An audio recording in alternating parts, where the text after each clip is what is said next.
Neko? Hello, and welcome to the Saladcast on Sunday, the 11th of August, 2024. I'm your host, Dan Train. Joining me today, Zachary Burgess. In the warmth. And Robert Kemp. Or Robert Kemp's cat. I don't know, can't tell. Oh, well, it's the aesthetic this week. It's cat. Cat. Not just cat. Well, Japanese that cat would be a girl. much more dramatic aesthetic than just cat. Just cat. Anything cat related. I guess it could be like crazy cat lady. Like, what was her name from Harry Potter? That's a different aesthetic, though. Yeah, that's like, but she was obsessed with, Umbridge. Did she have cats? Well, she had plates that had cats on them. That had cats on, right. She probably didn't actually have cats. I would bet. No, because you could never tell if they're actually a person, like Professor McGonagall, just spying on you. Well, I don't think that's the problem. I mean, it probably is. I think you probably can tell at a certain point. Like, do you think there probably is a way to detect that, right? McGonagall? Surely. I guess you'd learn what McGonagall looks like in cat form, right? Well, you'd learn which one of the cats isn't a cat that you bought for a place that gives you cat. Yeah, I guess. Yeah, I guess. What, do you reckon that magic always turns you into the same cat? Because it's like it has to be. Yeah, because it's not like a spell, right? It's like a thing you can do. Not all wizards can do that. Oh no, Harry Potter lore alert. Yeah. Is there like some kind of like the force in like in wizardry? It's not even as defined as the force, honestly. so you can't like wizard sense. Like there's someone else here. Probably. But then that seems to be decreasingly a thing in Star Wars lore anyway, that you can sort of sense someone. I think Harry Potter is like Doctor Who in that they just make it up whatever goes along, right? And they don't try and here's a spell to break. Here's a spell to do a thing. Go. Like, and then wizards, they're all taught. You have to say the incantation to do a spell, and then like you see a good wizard, and then like no one's doing that. But it's a good point. Can you give yourself like a permanent buff to like perception or something, or strength, or do you have to do like the spells have to have some kind of length on them? I think those Imperious Curse things lasted like they could control people for long periods, right? Sure. I seem to remember. Is that what Mad Eye's got? Like that contraption on his Mad Eye, like +1 to perception. I'd hope that was more than one. I hope that's more than a +1. Yeah, maybe you have to enchant an object and then like wear the object to have something long lasting. But then how do you see it? Like, how does he see through that eye? Well, constantly, because he just can't blink it, can he? That's not what I meant. I can't remember what happened in that book. Spoilers, but like it's not him, right? Yeah. He's changed. He's got the polyjuice potion, which he has to keep taking, right? But it is still Mad Eye's eye, right? Which is why it's sometimes crazily looking around, because it's like he's not the guy wearing it isn't controlling it. Mad Eye is still controlling it. Oh, so does that imply that Mad Eye can see everything that's going on, but he's powerless because he's trapped in a pretty much closet or whatever, or he's trapped in a. Oh. Well, I don't know if that's specifically true. Maybe the eye, like, attaches to the person wearing it. Maybe that's not actually true. But when it right at the end, when he untransforms and the eye falls out onto the ground, it starts spinning around by itself, which implies that it is still under control somehow. You'd think if he was controlling the eye, he'd find some way to signal. I don't know. I mean, there's not much you can do by just rotating your eyeball, really. Yeah, well, I mean, that would look pretty mental, wouldn't it, if it was just doing it all the time? It's like when it is doing it all the time. That's kind of the point. If you could blink, you could do like Morse code. But yeah, or you could like blink it. Certain like the eyelids aren't controlled by the eye. No, it's purely the eye. No, but like, can you close that eye with his like weird spyglass thing over the top? Or I don't remember how exactly that is attached. It's all just, it looks like a steampunk goggle, right? But the eye's right up at the front of it rather than sunk back into your I'm sure there head. was a scene where he was asleep, right? And the eye was still moving. Was there? I can't remember. No, I don't remember that.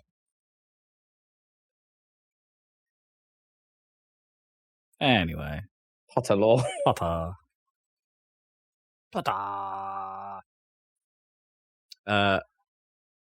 Yeah, I'm still watching that there Acolyte, right? On Oh yeah.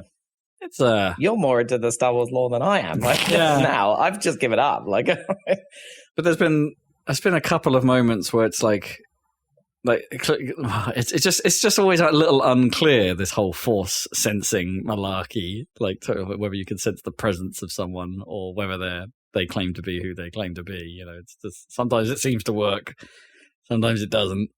That's almost like the whole plot of the prequels, is that the entire Jedi Order can't even seem to sense like the great evil right in the center of the. And sometimes you can sense the death of someone across the galaxy. Like I don't. Sometimes you can send a force ghost across the galaxy. It's But it's implied, isn't it, that is Palpatine's incredible power is to shield himself from the perception of the Jedi, even though he's standing right in front of them, right? I mean, I guess he has. But when you get like bad vibes, like the cave, like you can feel the dark sidiness of certain places and people, surely. I think that's a plot line in Bleach as well, right? The people can hide their spiritual pressure in Bleach. Oh, sure. But that's kind of important for the whole concept of that entire thing in a different way. Whereas, like, you need to hide the whole spirit world situation that's going on all the time. Somehow. But that's how there's, like, people avoid suspicion, right? It's just like, I can't feel him. But they also have that same thing, right? Where when they turn it on, everyone seems to be able to feel it everywhere. It's like, he's over there. Yeah, because that is straight up in the very first film, right? When Alderaan is destroyed, he feels it, right? Even though he's in hyperspace, like. But in that case, it was billions of people dying. But like that's significantly more than just like one dude. Yeah, that's true. That was quite an event.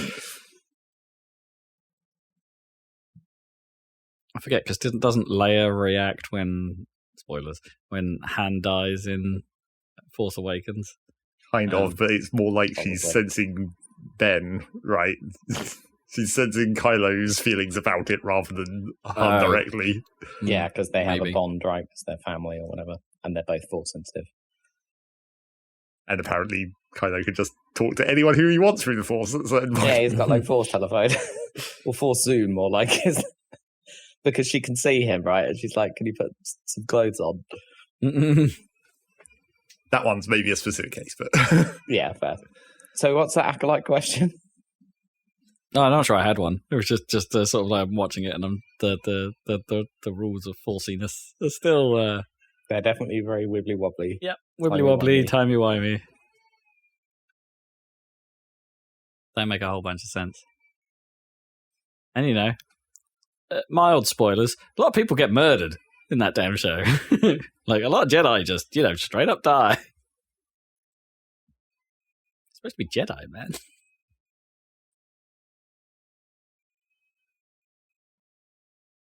I guess they're old Jedi, but the old Jedi crap is like like the order before the Jedi Order before things went dark. It's supposed to be. I mean, the acolyte's supposed to be the height of the Jedi Order, isn't it? Yeah, they're still in. Yeah, they've got the full facility, shall we say? I don't really know how to describe it, but yeah, they're in full swing. There's no real dark side to the Force, particularly about. They put pay to that for the time being, or they're in hiding or something. Presumably that's the end of it, right? Have you got to the end of it? No, not yet. Not quite. Okay. Not quite. I'm 2 episodes out. But we're continuing to watch that there Fallout, but oh yeah, me too. We're 2 episodes from the end of that. It's same, I think. Yeah, it's not something. I don't know, man. It's like I think I'm falling off it. I think it's getting less good as it goes on. Like there's some elements of mystery that I'm appreciating. Like I quite like the Vault storyline. Actually, like what's going on inside the Vault that the main character Lucy left. Yeah, that's quite cool. Yeah, I'm quite enjoying that, but yeah, I'm not so sure I'm into the rest of it. Gnome just straight up just sort of said, "This is horrid." By the end of the last episode we watched, and it's like grim, I think she's like not. She's fallen off it hard. I think she didn't mind it for a while, but it's just like. I mean, the violence is going for. It's sort of going for the tone of the games, isn't it? In many ways, kind of. And but I'm not really sure that's the problem. Like in some respects, I'm not really like when it has those moments, they're kind of okay. But I think it's the general theme, and I don't know. the levity in it, even when you come across some of that, that's often a little bit tinged, right? It's it's definitely black humor, isn't it? I mean, I'm enjoying it. I'm not sure if I'd actually, even though I haven't seen the end of it, and presumably there'll be revelations and cliffhangers and stuff, I'm not sure I'd actually want another season of it, although they definitely will be making more. Sure. Hey, Netflix has committed to a third season of Squid Game, even though Squid Game 2 isn't out yet. Oh, well, yeah. I mean, probably a safe bet. I don't know if I'll get Noma to watch that. I've seen Squid Game, but Nome didn't watch it with me, so I don't know. Might have a challenge there. Have you watched Shogun? I'm watching that. That's quite good. No. I think you'd like that. That an FX show on Disney Plus. Yeah. I think so. Shogun. I'd definitely give that a try. I hear there's another price hike for Disney Plus coming. Oh, really? Yeah. I don't know if it's true here, but at least in America, that means the price has doubled in the last 5 years. Oh, man. I guess they had to get people in. Yeah. I mean, I guess they added a few things to it along the way, but not a lot, really. I guess the introduction of Star, or whatever it's called, and to get There's hold of the some stuff FX on there, shows has been all right, yeah, but I don't know that it doesn't get material as fast, I think, as the other platforms. But so, like, the slightly lower price of it has been actually quite acceptable. Yeah. But also, we've talked about this before, but it just means we're getting ever closer to the, like, death of the streaming service being a good thing. Oh, yeah. It's basically cable, but worse. Yeah. Yeah. It's falling apart. It's nice while it lasted, and I think it's already kind of over, but still, there's still good TV. It's just the actual model of it. It's the same, like, obviously, it's a bit behind, but the same thing is happening to the Game Pass, right? Mm. Yeah. Yeah, sure. Except you only really have one option. Well, two if you count some of PlayStation Plus, but... That's true. It's much more competition. But there isn't much. That's what I mean. There isn't much more competition. The PlayStation Plus entry isn't Game Pass. Like it's trying. It's in that same thing, but it's not nearly as potent. Right, the titles on it aren't as strong most of the time, and you won't get much of Sony's own stuff on there. Not for considerable periods of time, anyway. Anyway, no, sorry, minor gripe. Well, I saw the Marvel movie that's in the cinema, which it's not something I've said for a while. Oh, you saw that there, Deadpool? Yeah, I thought I'd give it a go. I haven't seen it yet, but I did enjoy the previous two. It's pretty funny. I haven't seen Deadpool 2 actually. Okay. And it didn't need any continuity. I don't think so. I don't think there's really much to continue in fairness. No. Yeah. But obviously this one has Hugh Jackman's Wolverine or whatever in it. Mm. And yeah, I think it's doing really well. It's making a ton of money. I don't know if it's crucial to see this in the cinema. I mean, if you're okay with watching any Marvel movies on TV, just watch it on TV. I'm more than okay with that now. But yeah, it was funny, and they managed to ride the line of the meta stuff, including... Because the whole joke is that he's in the MCU or whatever, and he knows he's in the MCU, right? So he's making lots of. Sort of, right? He wasn't. Isn't that the thing? Like both. He is now, though. In this one, he is. Okay. It's Disney. That's the point. It's Disney, this is the first Disney one. Yeah. I think it's the first Disney one for both those characters, right? Yeah. And there's a lot of the jokes are just like you kind of have to. There are a lot of cameos, obviously, and so it helps if you know what the has been going on in superhero movies over the past 2 decades, I guess. I'm sure there are some things that made me laugh that if you didn't know about superheroes wouldn't make any sense. But yeah. It was good. I'll tell you, this isn't a spoiler because it's the first scene, but it literally starts with him because the whole worry is that it's going to ruin the ending of Logan, which was very serious and a quaint, good ending to the character, and a hanging up of the hat or whatever. Not a hat, what's the yellow suit or whatever? For Wolverine. A passing of the torch kind of thing, to be like, oh right, yeah, now someone else can deal with this. So rather than doing it gently, it starts with him literally fully desecrating his grave. Nice. And that's the whole opening sequence.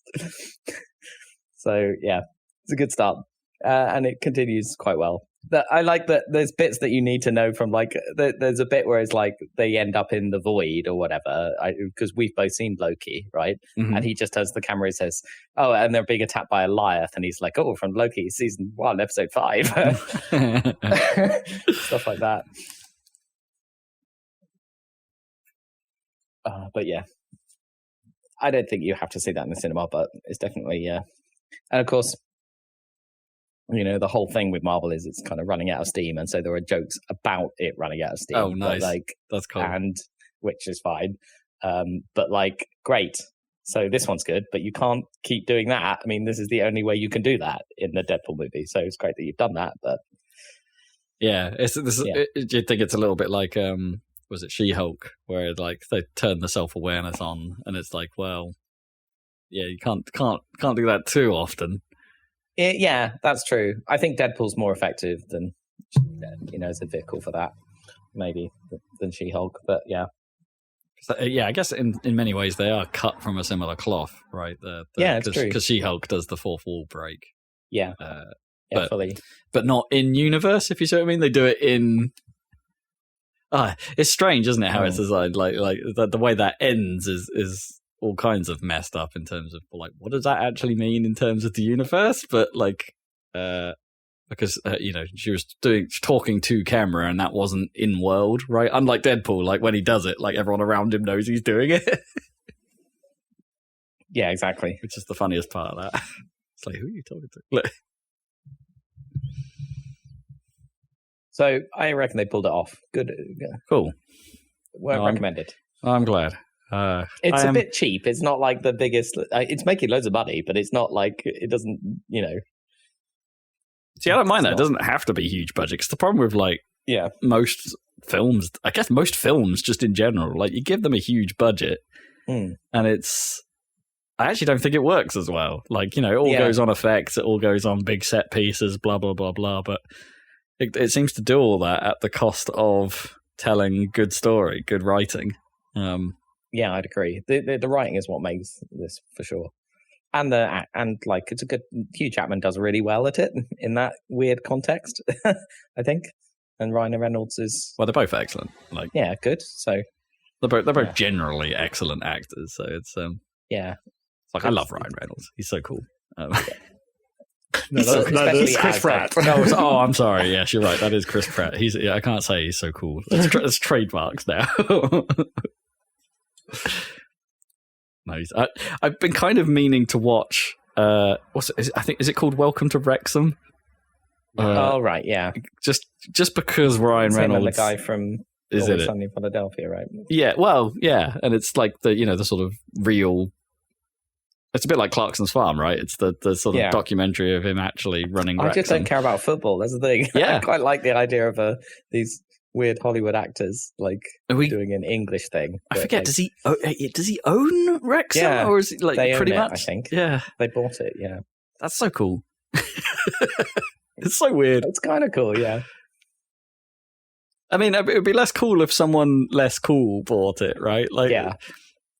Would it be weird if Tom Cruise bought a football team, like a UK football team? I don't think that has the same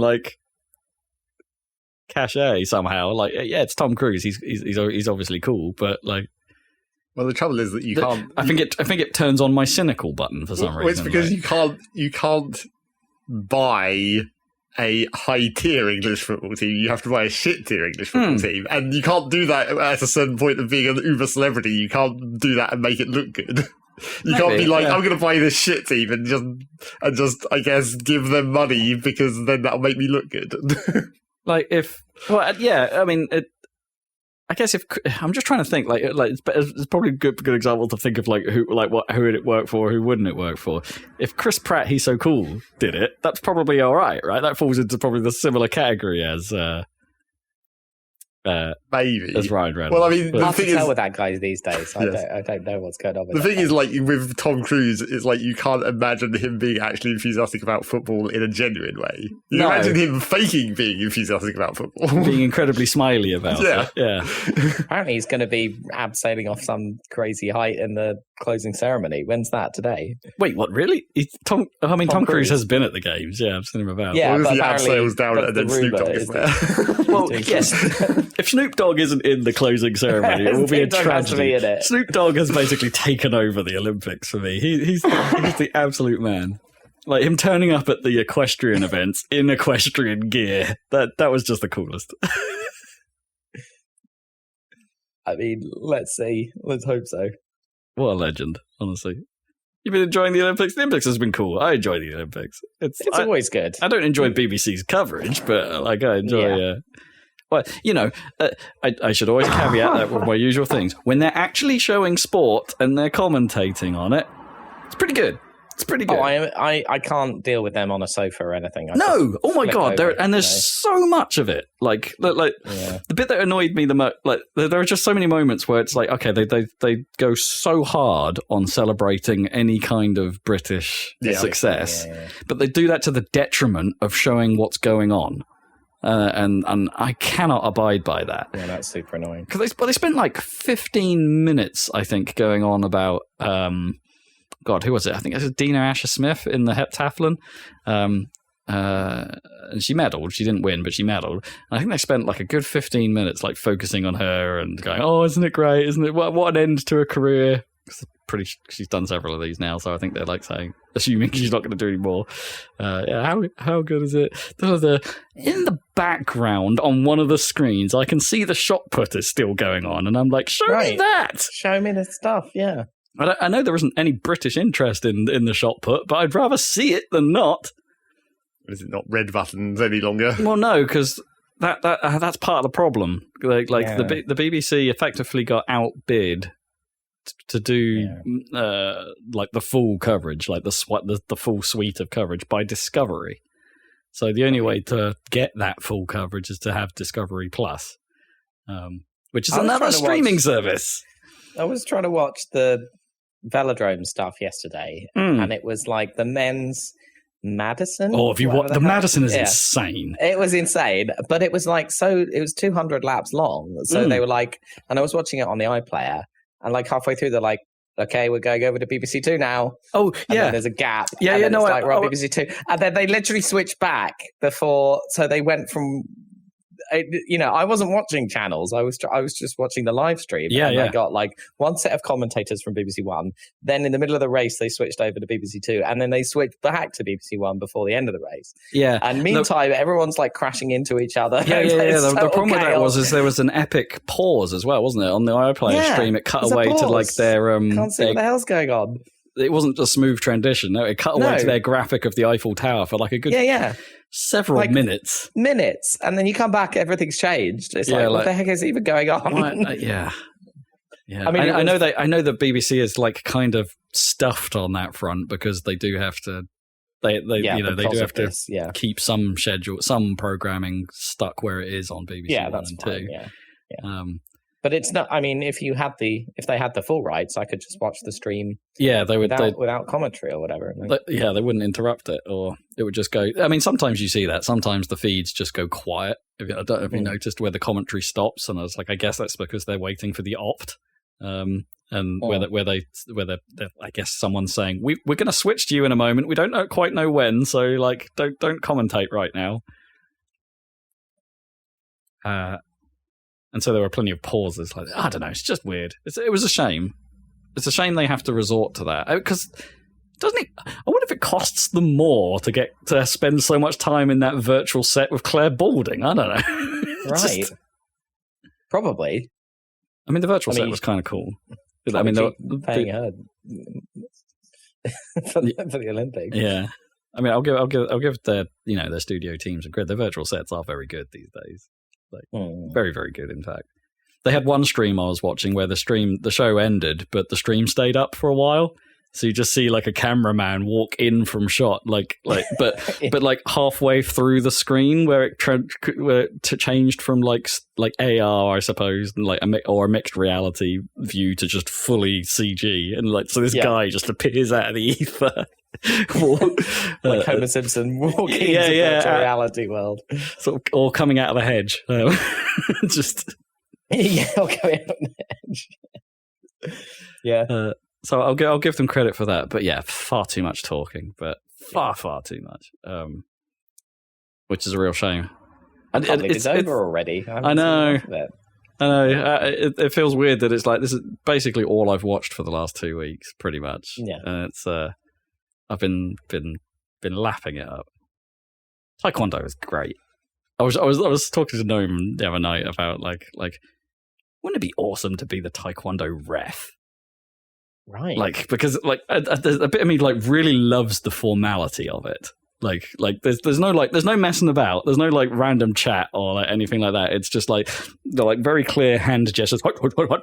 This is what happened. And like, and when there's a challenge, it's like the challenge is like some guy the coach has to walk out and literally hand over a challenge card whilst bowing, and then that hands over to the video ref, who also does hand signals to signify whether or not the challenge was acceptable or not. It's like, I don't know. It's so cool. It's like, what? That's cool. Much more interesting than boxing. Right, yeah. I did not understand what was going on in the boxing. I tried watching some of it, but Olympic boxing is just weird. Like, it's all judge-based, like all of it. And it's... I never understood the boxing and people getting all hyped up for the big match and then it's over in like 3 seconds. Yeah. Like the biggest of the big fights, right? The pay-per-view, like... Yeah, and they're like hugging each other. Tyson Fury sort of fights. And it's like you just land one good hit and it's done. Yeah. Don't get it. I'm not into boxing. Even UFC looks more interesting, but that's super brutal.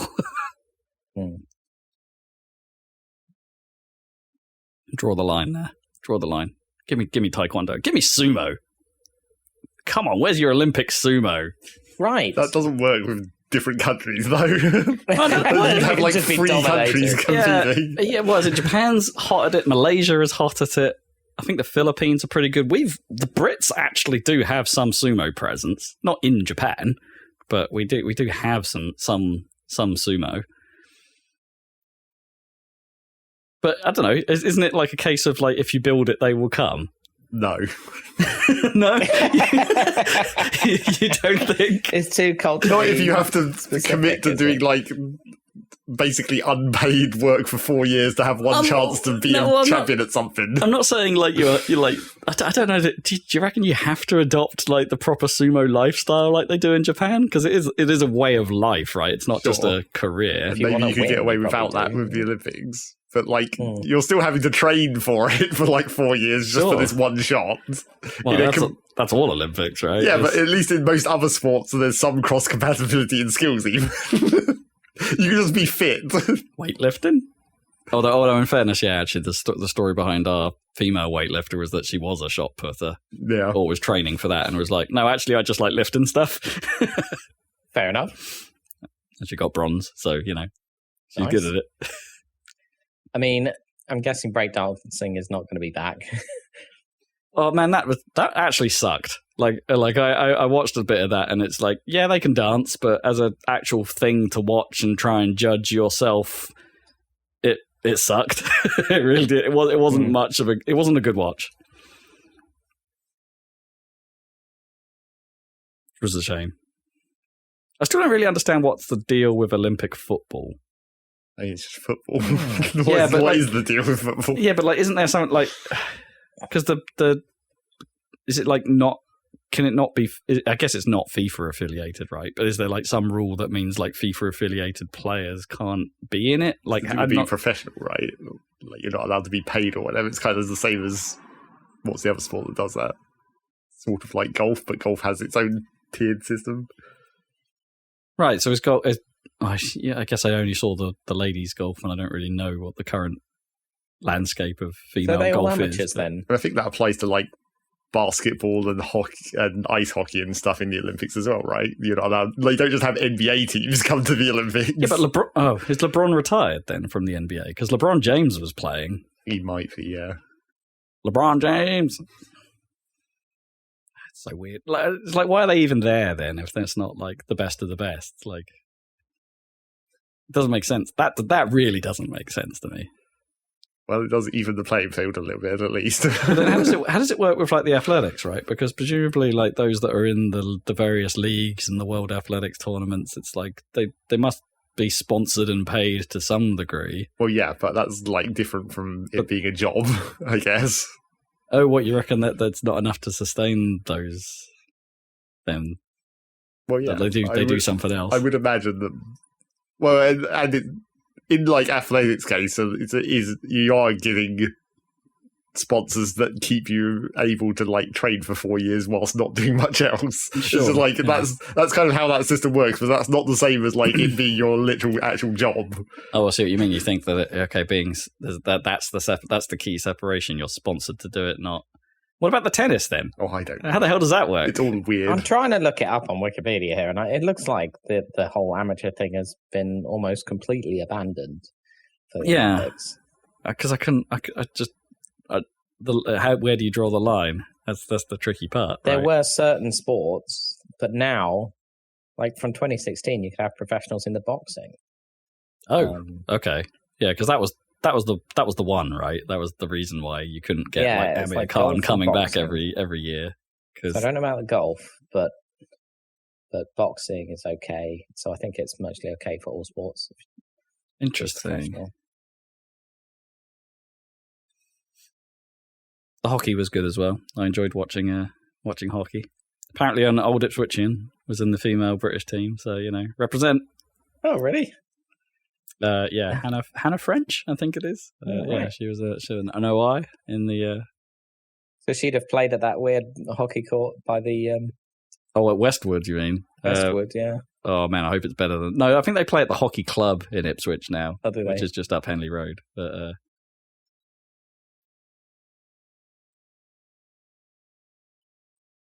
yeah, the hockey was good fun. Any other standouts other than obviously Turkish laser guy? Oh, I mean, those memes are amazing. Do you know the memes? Oh yeah, absolutely. Like he's Turkish laser guy, and then the South Korean. Yeah, the alternative. The funny thing is, though, like the female pistol shooter from Turkey had the exact same style. Like wore no gear, hand in pocket, did the same thing. But somehow that dude, he just a dad-looking dude. Yeah, I think that was the swag. I think that was yeah, that or swagger. That or chauvinism, one of the two. Chauvinism? Yeah. What am I thinking? Is that the right word for male-centric? Yeah. Yeah, okay. I get a bit confused about what they actually mean sometimes. I mean, I think chauvinism is like sexist behavior by men rather than like. Yeah, that's why I was uncertain. That's sort of what I thought. Like, I don't. Yeah, is it? But yeah, sure, fine. I guess the people making the memes would be the chauvinists, right? Because they would have focused on that dude. Anyway, the Olympics. The Olympics is cool. We didn't get a Mario and Sonic game. No, there was actually like a BBC News article about where's the Mario and Sonic game. Wait, really? Yeah. There's been some weird stuff on BBC News front page. There was a whole article on the Fallout London mod the other day. Weird. Yeah, which is weird. I guess because it was successful. I heard they nerfed foxes. Like the worst enemy in the game, foxes. Yeah. It's a podcast about video games. Yeah. I've always meant to try one of those Mario and Sonic games and never quite got around to it. But you know exactly what it's going to be, though. Yeah, kinda. like a well-made one of those, I guess. Like a well-made button masher. Daley Thompson's Decathlon.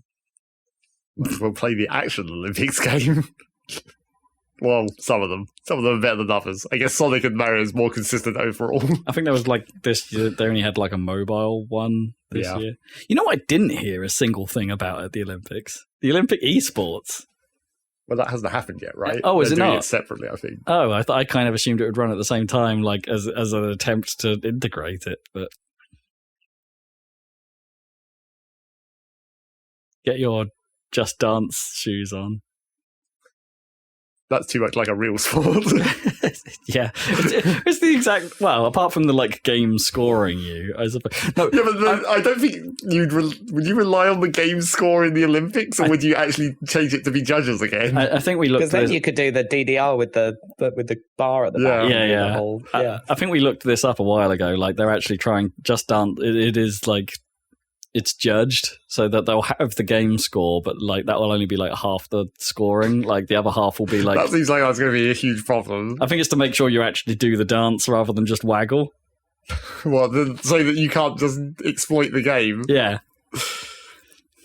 But that should be the point. That should be the sport. No, I really... If you can exploit the game in some way, especially in a Just Dance situation where it is actually you do have to do some physical movements, even if it would be some exploitable, like, you'd have to figure out how to do the exact movements to exploit it. Yeah, what's the most efficient way to do it?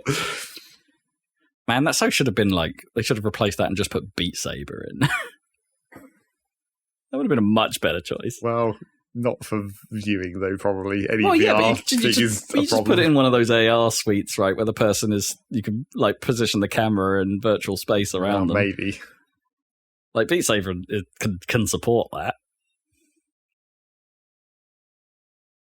They already do.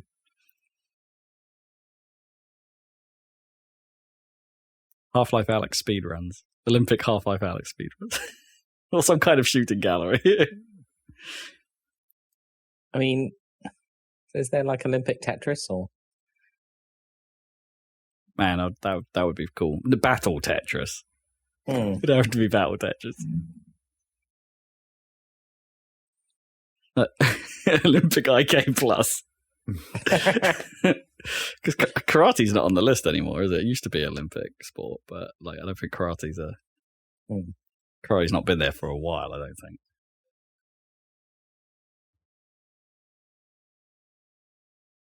Bring back the classics. Be better than Olympic mobile phone baseball or whatever it is they're doing for that. Like baseball's not even an Olympic sport. Like, weird choice.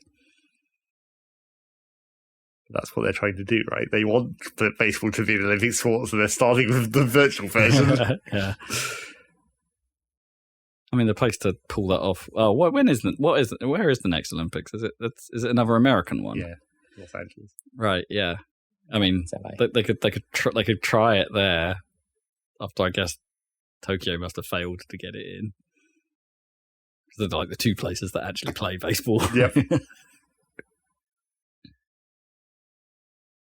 Yeah, it's kind of weird that there's Olympic football, but there's no baseball, but there is basketball. But baseball is, again, too specific to like two countries. One of them is a very big country, but that's still only one country.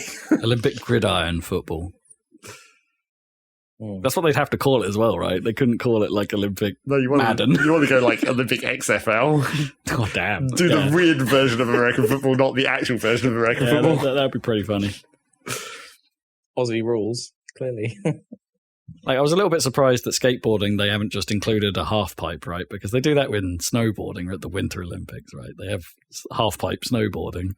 But they didn't bother having half. Is it all street? They had two skateboarding events. They had one called Street, which is a bit more like a Tony Hawk's level, I guess. You know, with lots of ramps and jumps and stuff like that.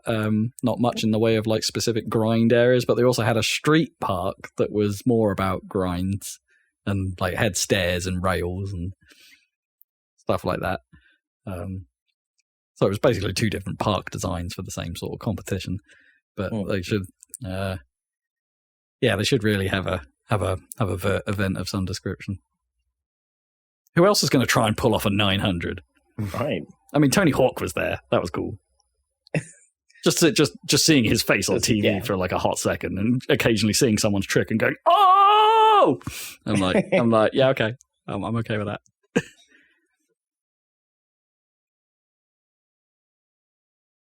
You can be on camera as much as you want, Birdman. Yeah. That's Olympics news. Olympics news. And a little bit of video game news. I saw some weird video game news. I didn't even know this. I saw it on the side of a bus driving past my house. Your bus gives out. I mean, basically, it might have well been because apparently there's a Borderlands movie, and apparently it's terrible. Boy. Yes, news. I wanted to talk about YouTube. But I can't start news yet. Go on then. Well, I guess we're done with that part. The Borderlands movie kind of sucks. Yeah, I assume none of us have watched it. Like, I'm not going to go. No way. I'm not going to pay money to watch that. But I'm never going to see that. Well, wait for it to come to some service, obviously, if it does. I hear it's not even like good bad, right? Like it's just apparently it's terrible, just boring, just kind of dull. Well, if you're going to include Tiny Tina, then there you go. There's your problem. Number one problem. I mean, the only reason this news makes me sad is because it's a failed Jack Black joint, right? It's like right. But at this point, I think those are going to become much more common with him. He's just doing everything. Maybe, but I just don't want anything happening to Jack Black. He's the best. If Jack Black bought Scunthorpe FC or Scunthorpe United or whoever they are. Well, you heard what happened with Tenacious D, right? Yeah. Oh yeah. Although apparently he said they will do stuff in future. Yeah, they're just going to have a little break. Like I think they described it as we'll wait for the fallout to die down, and then we'll come back. Yeah. So anyway, YouTube. I wanted to talk about the Borderlands movie. The two things that I always talk about in YouTube, I guess. Firstly, adverts, obviously. Naturally. Not much this time, except for it was just like one funny thing I keep seeing in an advert. Because they're advertising Valorant. And I think I mentioned this to Rob. They're advertising it like, join the beta. And I was like, wait, is that game out? But it's like the console version beta. Which is confusing for a start. But like most recently they've been putting up an advert where like they have their little, I don't know what you call them, buzzword things about the game or whatever. Oh, what sort of like industry quotes? Not industry quotes, but like that. Like here's a couple of words to describe the game or mesmerizing. Yeah. Except the first one contentious. The first one that always comes up in the first 5 seconds of these adverts is passionate community, and I'm like, if you know anything about the community of Valorant or indeed League of Legends, it's like, yeah, that's good try, but you're not going to whitewash that one, I don't think. Yeah, I don't know that just even mentioning that fills me with dread. Yeah, it's like, you don't mention that at all, ideally. That's quite bad. Yeah. It's just like... And then... Passionate community, I'm out. And then the other thing that's been going on YouTube is like, I didn't mention it before on the podcast, but I had this weird bug in YouTube where it would sign in the wrong account, except not really. So on my Google account, I have my Gmail, the actual main Google account, and then I have this second account that's technically my YouTube account because I made that at a time when those were two different things, and obviously they just got merged together at some point. But I use the YouTube account for YouTube and my normal Gmail account for everything else. So it is like, I have always used YouTube through that YouTube account. But the bug that was happening was like, it'd be signed, I'd start up the web browser and it's already signed into Gmail and all that stuff. It's my Google account. You click on YouTube and it doesn't go to, it goes to that account rather than the other one, which even though the other one is set as default for YouTube. Because it always used to work. Like you just click on YouTube and it would bring you to the right account because that was an option in the menu where you could set it as the default. Sure. And that just stopped working at some point. Brilliant. So, but the trouble is that like, it didn't actually stop working. Because all you had to do was like, once it loaded into YouTube in the wrong account, you just had to force refresh the page twice and then it would load the right one. Wait, force refresh twice? Well, I think it was more like it's a time. Like if you let the page sit for like 5 seconds and then do it, it would figure it out. Weird. So yeah, I had no idea what the fuck was going on with that bug. But that stuck around for like a couple of months. And then it mysteriously got fixed. And I was like, thank God, that's over with. I never have to remember that I always have to make sure I check what account it's on any longer. But now it's back. Except now it's back and it's even worse. Because now, when you click to go to YouTube, it loads the page with the correct account. But if you click on anything, like a video or a link or anything on YouTube, then it loads a page with the wrong account. Oh, weird. But then if you refresh, then it goes back to the first account again.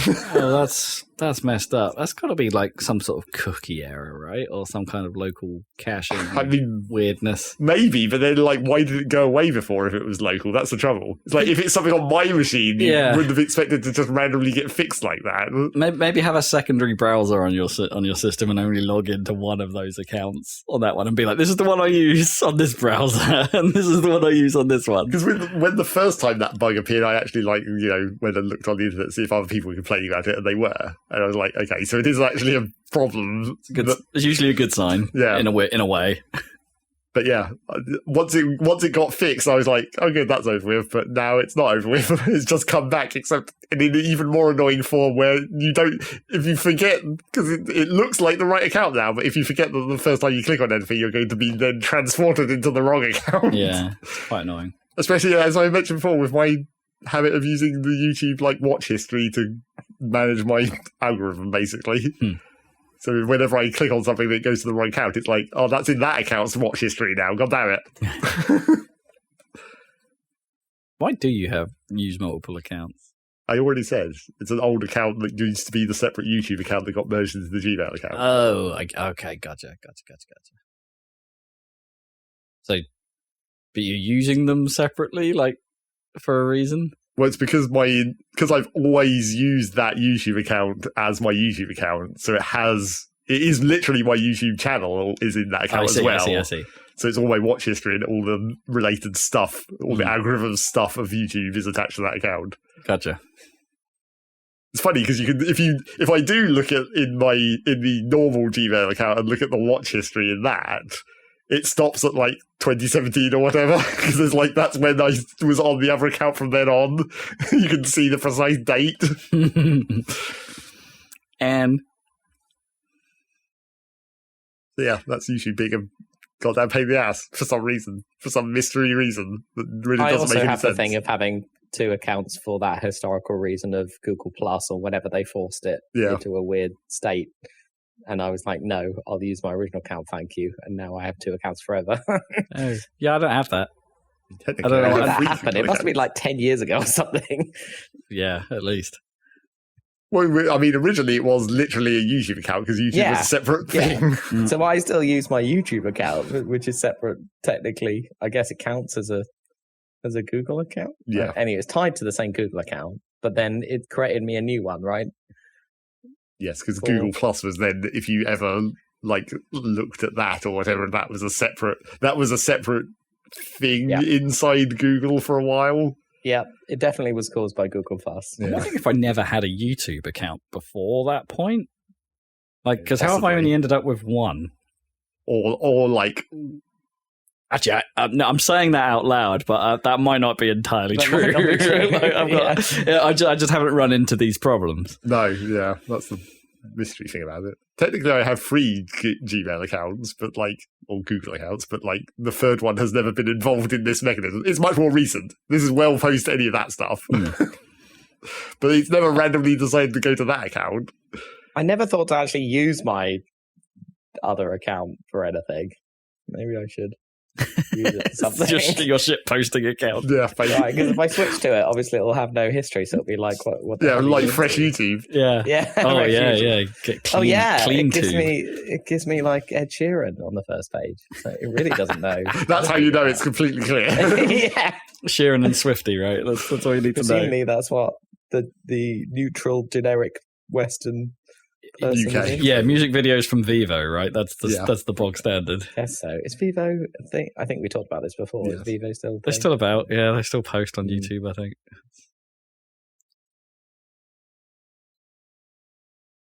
So anyway, that's YouTube. Back to video game news, I guess. News! Borderlands sucks. Moving on. Borderlands sucks. Okay, moving on. Was it the one of the most I shouldn't dunk on Borderlands too much, but they were saying Kevin Hart has no place playing a straight man, which is yes, that's probably a weird choice. Why would you do that? Sorry, I don't mean straight man in the straight man, I should say. No, yeah. And also, Kate Blanchett phoning it in. Because like, yeah, I guess they all knew what they were involved with. I guess she was like, "Give me some money. I've just done an amazing performance in Tar or whatever it was." And I guess, and the problematic nature of having to tone down Tiny Tina, a white girl who speaks as I think the Kotaku Aku called it a black scent. Mm-hmm. It's like, is that a thing? Is that the standard for this? Who has a tendency to do that kind of stuff. Still, and the one line they didn't correct where she uses the phrase badonkadonk coming off as really cringe and not right. Like, and she's always really cringe. Yeah, well, yeah, that's kind of the point. Thing is that is kind of the point in her character. And she's sort of the center of the plot of this one, which I think is also problematic. It's problematic even if you just say that, right? It's like, yeah, I don't know. I can see why it's not gone down well. It's annoying because it's one of those things that could have had potential, right? Like the writing in Borderlands has always split opinion. Some people like it, some people don't. It was better pre-Tiny Tina, though. That's the thing. Yeah, you might be right. That was the turning point. But Tiny Tina was in Borderlands 2. What you're just saying, like, yes, I'm saying the first half of Borderlands 2 before you meet her is better. Okay. So 1.5 games of good content, and then everything else since. Yep. Which I guess is 2.5 games. Well, yeah. See, when I saw that advert on the side of the pass or whatever it was, I thought, this is clearly, I was right, that like after Last of Us and Fallout, they're going to greenlight anything to do with video games. But of course, this has been in development a while, right? And was obviously filmed before all this stuff. But hopefully people realize that the reason Last of Us and Fallout are successful is because they actually were true to the source material. But this must have been made before that revelation. Yeah, they're true to the source material. Got the studios involved and actually, tell interesting, different stories. And I guess Borderlands is trying to do that a little bit. They're not trying to retell the story of the first game, but they're using all the same characters. That's the problem. But you can't Last of Us kind of does just tell the story of the game pretty much. Oh, okay. I don't know if you've seen. Have you not seen? I've not seen Last of Us. I don't think I will, to be honest. Like, I don't know. I mean, it's worth watching just the Nick Offerman episode, which is like almost completely standalone and doesn't have anything really to do with the story. But and that's quite early on, I think. So that episode. I don't even know that I would play a Last of Us 3 if it came out at this point. Sure. It's just the tone of it is too much for me. Like there was a tweet from was it Michael Huber? And I think it's someone Huber anyway, one of the Easy Allies, saying it's like, no, y'all should go back and play Last of Us 2 a second time. It's one of those like Kubrick-like things. You play it through and you pick up different things the second time. It's like it has different meaning based on what you now know. And I'm like, no, I don't want to go through that. I actually don't want to go through that again. I totally sympathize with that. I honestly kind of feel that way about the middle of Red Dead Redemption 2. Right, yeah. I have a friend of the show, Matt Macon, goes sorry, name drop you, buddy, but he replays games a lot, and I mean a lot, and Red Dead's on his rotation, shall we say, and it's like he says he always gets a little bit. It's pretty despondent and miserable. Yeah. The thing that Red Dead 2 does is, there's a kind of very long epilogue. Yeah, the epilogue's enormous. Yeah, which is like a bit more upbeat, or at least, yeah. But yeah, the decline of Arthur Morgan is pretty painful. Yeah, and it's just it's also preventable. And it's also transparent how terrible Dutch is, or whatever. Yeah, anyway, and obviously Last of Us 2 is much more extreme than that, Well, maybe not much more, but you know what I mean, tone-wise is, at least Red Dead 2. It's a difficult game. It still mixes in some sort of root and tootin' stuff. Yeah, it's...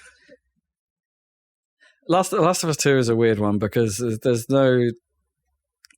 I mean, I suppose as most great writing goes, it's like there's no 100% virtuous character in it, right? You're not rooting for the good guy, and I think that's what, in some ways, that's what winds me up to a lot of properties. It's like you root for someone, and then it turns out they're just as bad as everyone else, and you're like, oh, well, I don't feel good about this anymore, and it's yeah. and then spoilers, I suppose. It's like the halfway through the game where you start playing as the antagonist. And it's like that is a hard pill. The game has done everything it can to make you hate them. And suddenly you are them, and after the fact, and after everything that went bad, and it's like, I don't know if I enjoy this, and I know that's intentional. It's supposed to make you feel uncomfortable. That is that whole game. You have to play it twice. That whole game is trying to make you uncomfortable about this world, and it's like, fair enough. That is like you nail that. I don't want to do it again. I just don't. I really appreciate you, Last of Us 2. You are one hell of a thing, but not something I want to go back to. I wonder what will happen there, because obviously the TV show is very successful, came out after these games. Will they make another one or be kind of forced into it? I don't see why bother making more of that. I don't know. Yeah, I mean, I don't know what they're going to do with Last of Us Season 2. They could. The obvious thing to do is follow Last of Us Part 2, right? But they've got way more game plot to go, so they're okay for a TV show. And they could probably split that up into a couple of seasons potentially, like Last of Us 2, could go a bit longer. But they've got a time gap there they could fill, so they could do something else, which might be more interesting. Tell some kind of sub-story in the middle of it. Or just go off in a different direction. Do something. I mean, it's just classic zombie wilderness, really. You could do whatever the hell you wanted in it. It's like it's The Walking Dead. Do whatever you want. Yes, but that's the problem. It's just The Walking Dead. Yeah. We already did that. I don't think they will. Whereas with the Fallout TV show success, I can feel it somewhere in Microsoft where they're immediately like, Starfield wasn't a huge success. They're like, work on Fallout, make Fallout now. They must be working at hyper speed to try and make a Fallout that'll come out in 2 years. I really hope they won't be, because they announced Elder Scrolls first. Well, that doesn't mean they can't. I know, but that seems like, who knows? I don't know that Bethesda really operate on that sort of like parallel system. I wasn't even talking about parallel. I'm talking about them just abandoning Elder Scrolls and making Fallout because Microsoft told them to, because they want to make money off it. I mean, maybe, but that's a big reset. I wouldn't be surprised. That's like a... Well, you say it's a big reset, but we've seen what happened with Starfield, right? It's just Fallout. It's like it's the same goddamn Bethesda game engine that it always is. But that's what makes me think that's what makes me think they won't go Fallout. I wonder, because I mean, they could try and make Skyrim happen as a TV show, which won't go as, try to compete with Game of Thrones prequel or whatever it is, which won't go down as well. I was about to say someone should try The Witcher. Oh wait, yeah, that exactly. happened, and it's apparently pretty good. But I haven't watched it. Yeah. So who knows? Speaking of Avowed. I mean, we didn't speak of Avowed, but it's basically the next Elder Scrolls at this point. It's been delayed. And I won't get any points on my board. No, but it's in your fantasy critic team. But don't forget, you can conditional drop it when you buy something else, because none of us count. if we're ever going to fill our whole roster up anyway. Yeah, I know. I'm struggling. I don't think we will. It's really hard to think of things. I think Zach's won this year. We'll have to see. I wouldn't bet on it. Yeah, I don't know. There's still so many unknowns in mine and Rob's. Most of mine haven't come in yet, so it's most of my picks. Yeah. So it's and I'm not really confident at this point about many of them. In fairness, I think there's probably a couple that aren't coming out this year still. I don't know. You got Zelda in there, which we have to talk about because there was a trailer. Oh, was there? I haven't watched it. Yes. I didn't realize there was a trailer. Have you seen it, Zach? No. I mean, I knew about it, but I kind of deliberately didn't watch it, I guess. Oh, are you on media blackout? Not really. I was just like, I don't need to watch this, really. It's that game. Okay, Dan, is there any revelations? Was there any more bed puzzles? How many more stacks of beds? It's got like a kind of 2D Ultra Hand thing going on called, like it's... Stick things to things. Power. But you can like... bind yourself to something over a distance, and then you move and it moves. That's just an old Zelda power-up, though, right? What's that called? Kind of the rod of something. Yeah, I'm sure. Use it in Twilight Princess. to move those statues around. Ah, right, yeah. Is it just called the Rod of Control? It might be, yeah. There's also horses. That is kind of weird for that game. For a 2D or 2DS. For that world that we already know, like how big it is in theory. Unless they've significantly changed that map around. I mean, they might have done. They might have made it bigger. And it's got two kinds of Zora, like River Zora and Sea Zora. Yeah, you see that real briefly in the first trailer.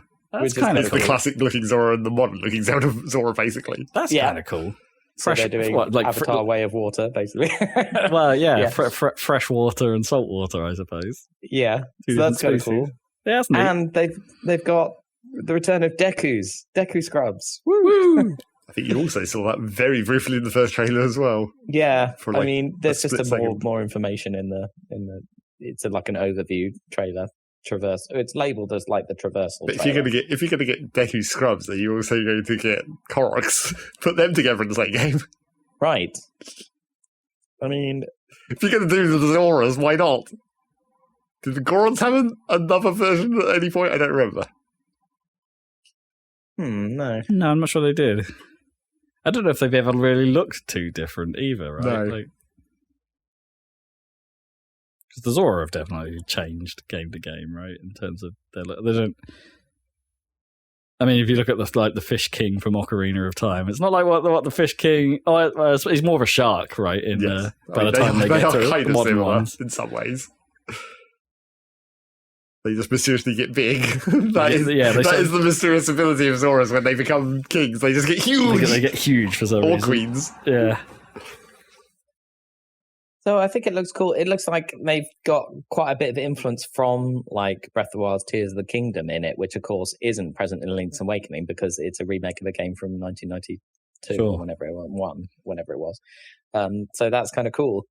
So yeah, I mean, it looks sweet. I'm watching the trailer right now. It's like I am digging this. Yeah, because I'm not badass. Like 2D Zelda is something that I haven't really spent too much time with. I think the only real one I've properly played is Link Between Worlds. Yeah. The 3DS one. The 3DS one. Yeah. That is basically that game, just in the 3DS. Yeah. That is the same world as well. Also. Well, sure. Yeah. I mean, it's Link to the Past, right? Yes. Pretty much. Yeah. But it's and I did really enjoy that game. I thought that was excellent, and it's like I'm sort of surprised at myself that I haven't gone back and just tried to play like Link to the Past or the Oracle games. Like those are supposed to be pretty good, right? The Konami ones, are they? Or are they Capcom? Those games. No, they're Capcom, aren't they? They're good, but I like they are they do feel slightly like spin-off because of that. It's Camelot, right? I think it might be Capcom. Like it's not even one of the usual Nintendo studios. But yeah, I mean those games are basically that game again. In fact, I think they're also the same world again. Maybe it's hard to remember when I played those games that long ago. Yeah, I was right. They're developed by Flagship, a subsidiary of Capcom.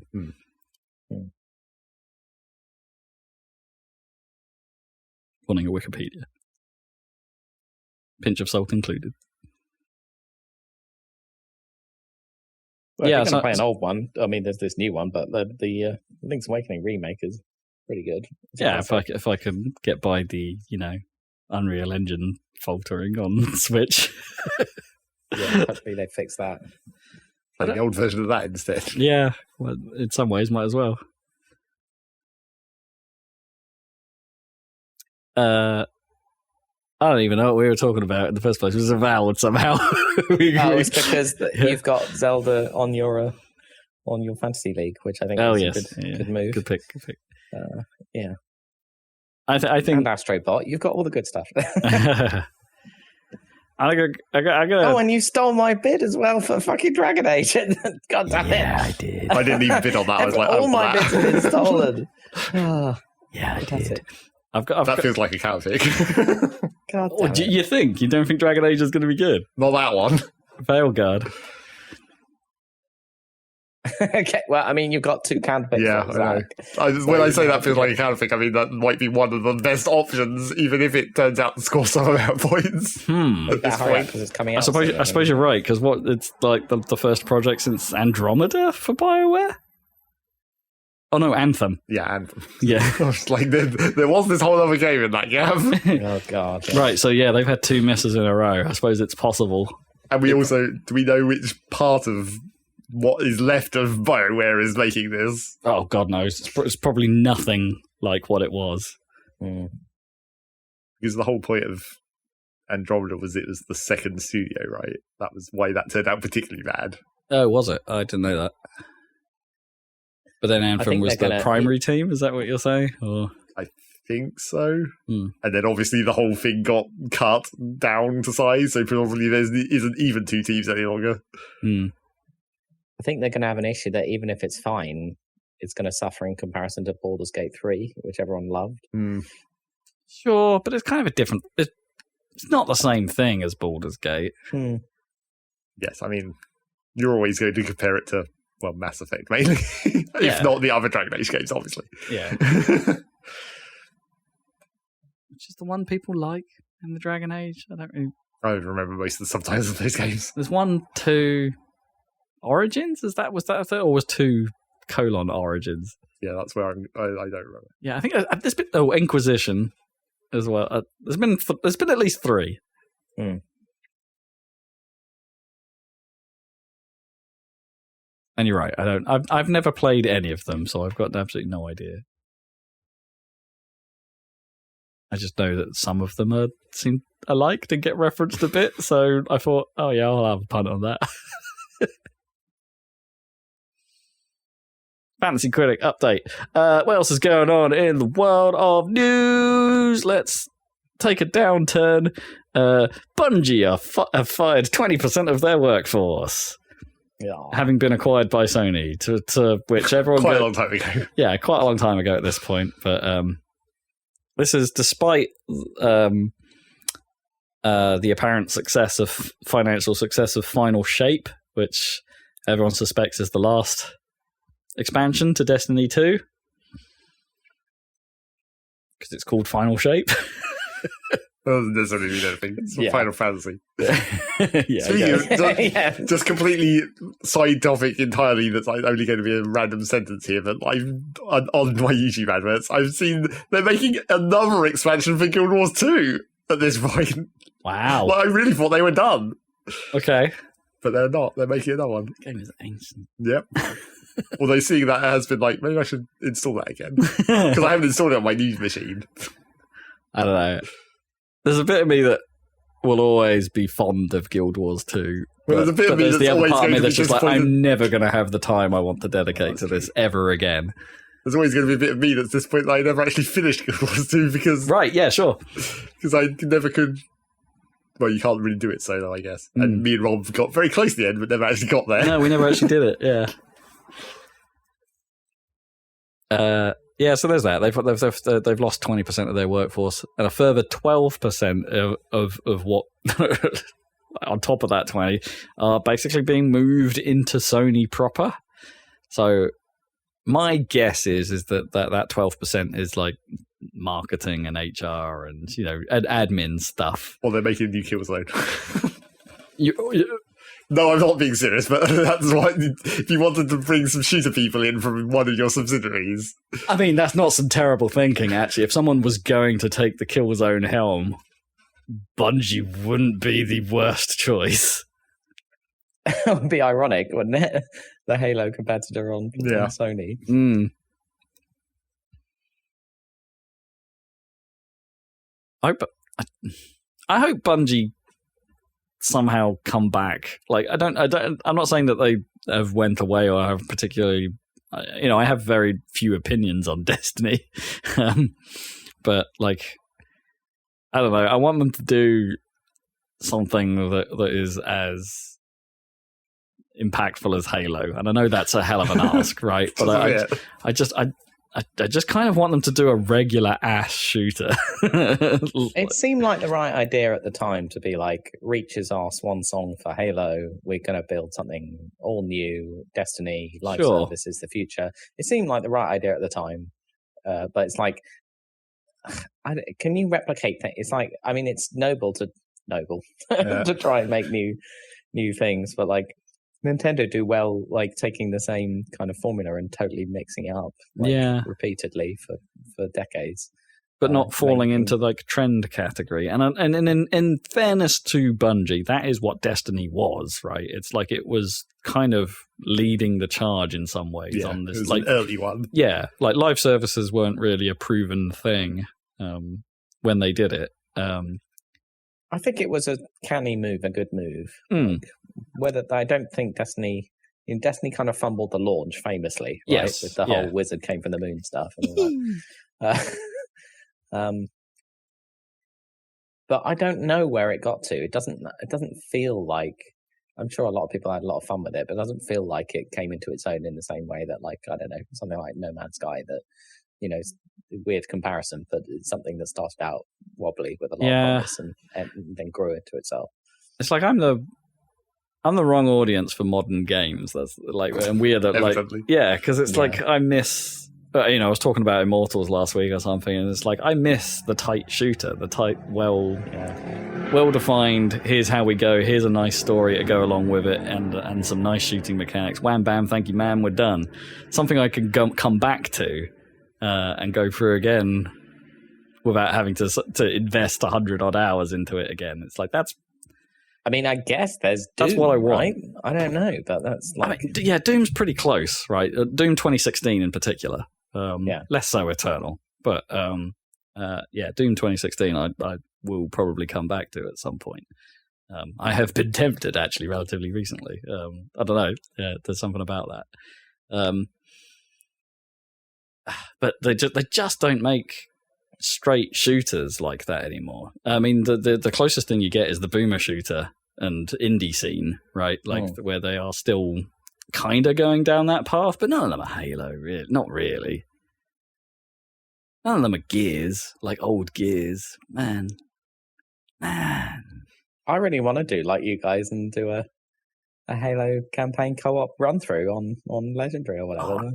Damn, man, yeah. Well, I mean, I legitimately keep thinking about installing Halo through the Windows Store on my PC and be like, I can play this with a keyboard and mouse now. Let's see if that's any good. Yeah. I mean, yeah, you should.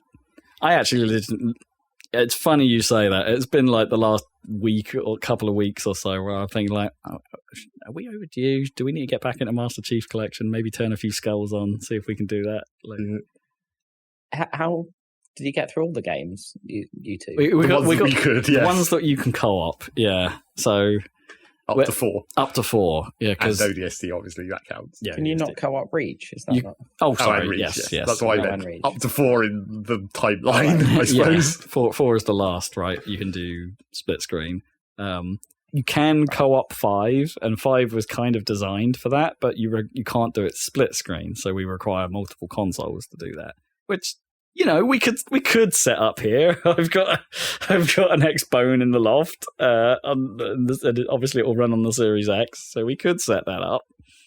It's just not as convenient. No, that would be a faff, yeah.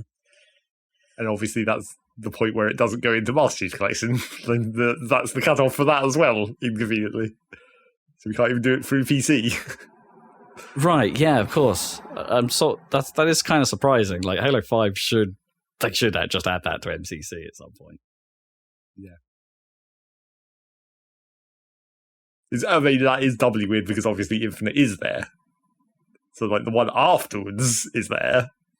You play that on PC, but you can't play 5. Yeah, you're right. They never did. Yeah, they've never done that. Huh. They should. Yep. Halo 5's not a great game. Well, no, obviously. It's probably the weakest in the whole series. What's the best to play in that manner of the series, would you say? Which manner? Like split screen co-op? Split screen co-op, Legendary campaign. ODST. Yeah, ODST is pretty special. Is that your favourite? I enjoy that quite a bit.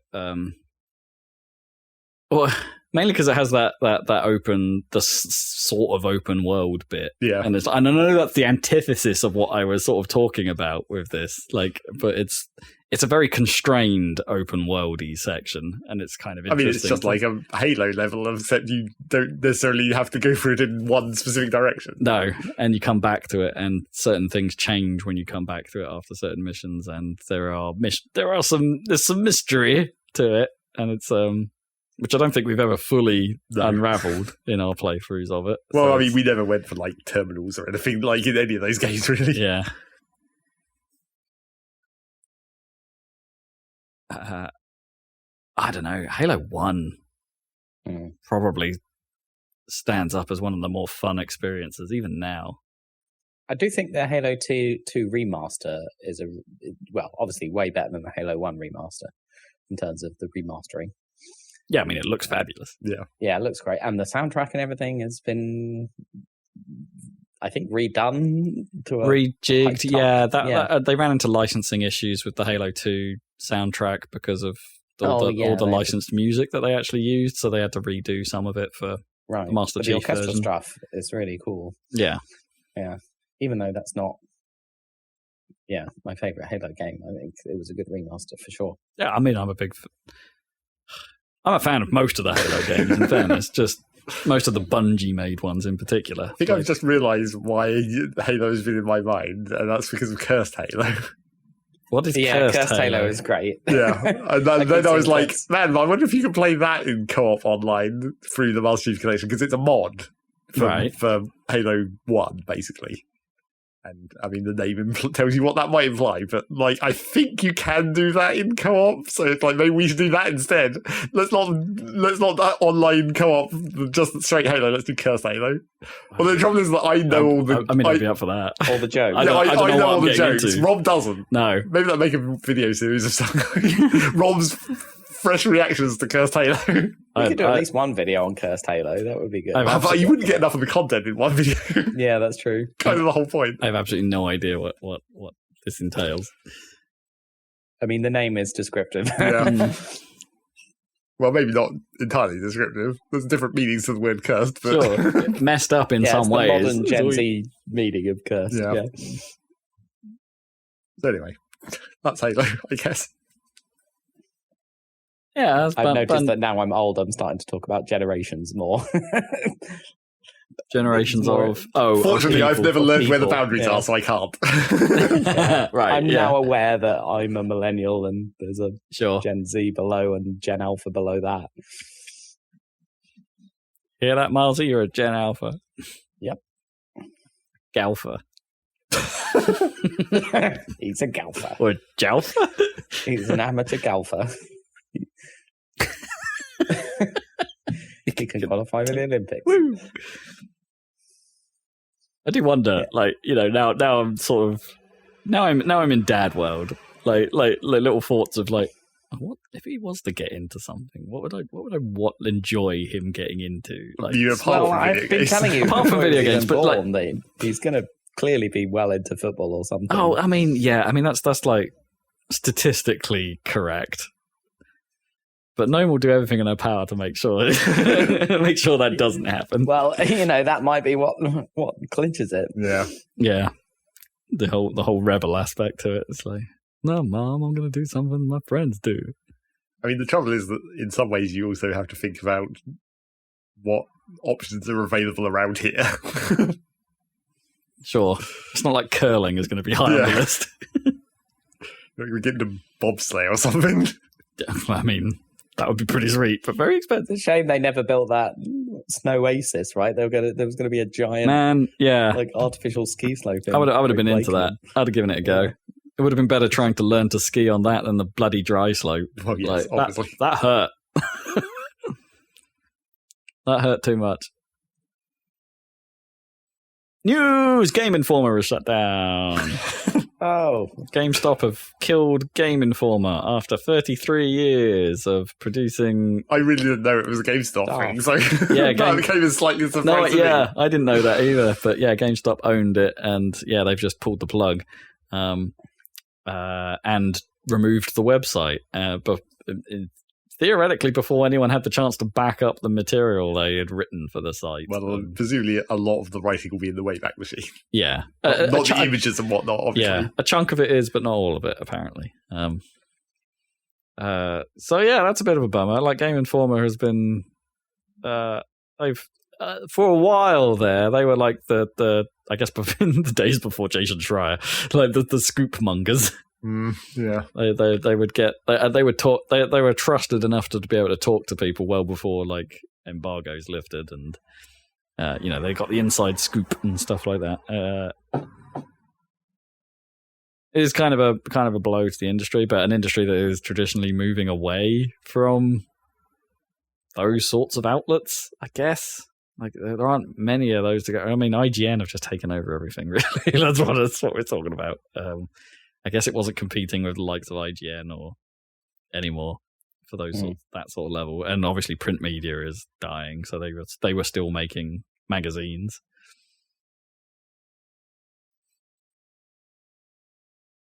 There's never been like when you've been sat like in a waiting room somewhere. It's like, there's never just a gaming magazine in there, is there? For obvious reasons. Why obvious? It's like, I don't know. We've talked about this before, about how, like, no one actually knows about gaming apart from us. Maybe the window was missed and gaming only became mainstream by the time that most people got gaming news online instead. Yeah.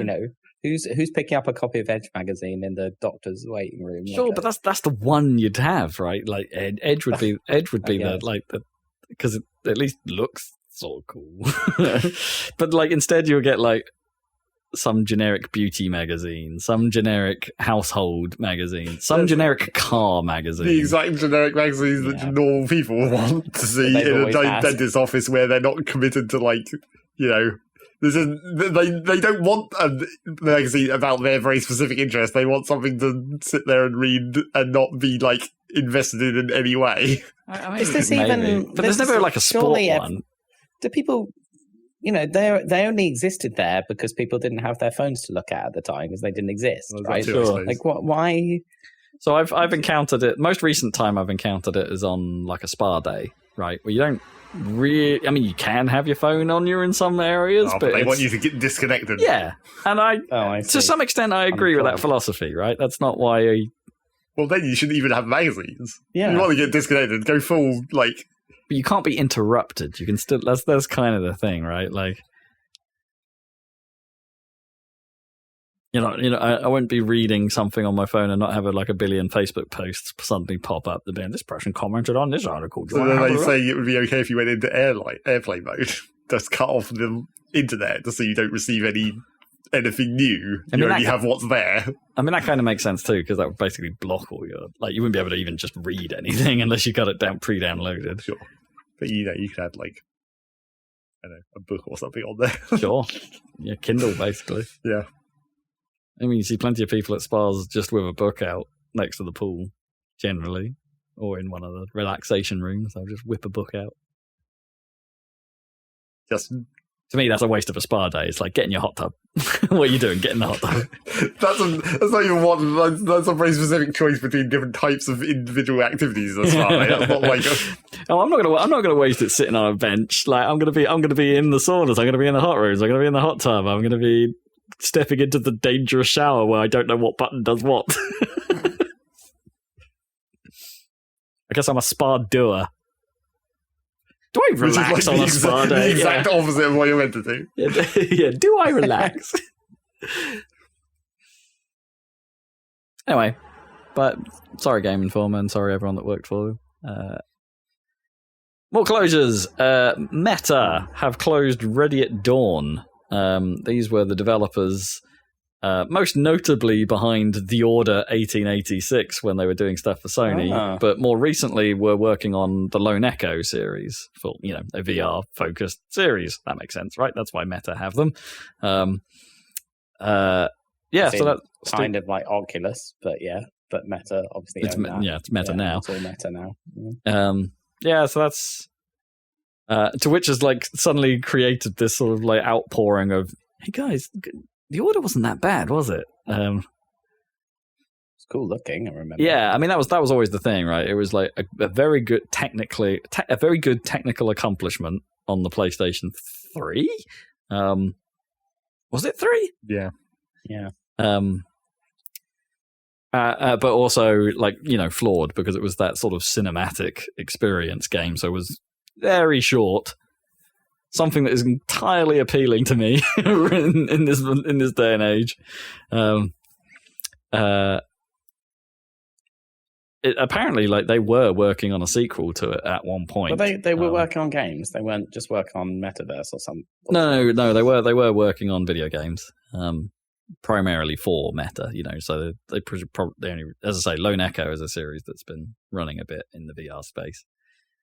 So that they were still doing that until now. But yeah, they were at one point working on a sequel to The Order, which would have taken their now established engine and game mechanics to build something bigger. That was the plan. But they never got a chance to do that, and that's it's a bit of a shame. But I'm now thinking I should probably find a copy of The Order. I wonder if it runs in like RPSXE3 or something like that. The PS3 emulator is getting pretty good, right? So there's that. Let's talk about slightly more positive stuff. You're a I can't remember what the name of the damn show was. Rick and Morty. There we go. You're a Rick and Morty person, Dan, but not so much a Justin man. Early Rick and Morty, sure. Yeah. Okay. Fine. That High on Life game, they're turning it into a TV show.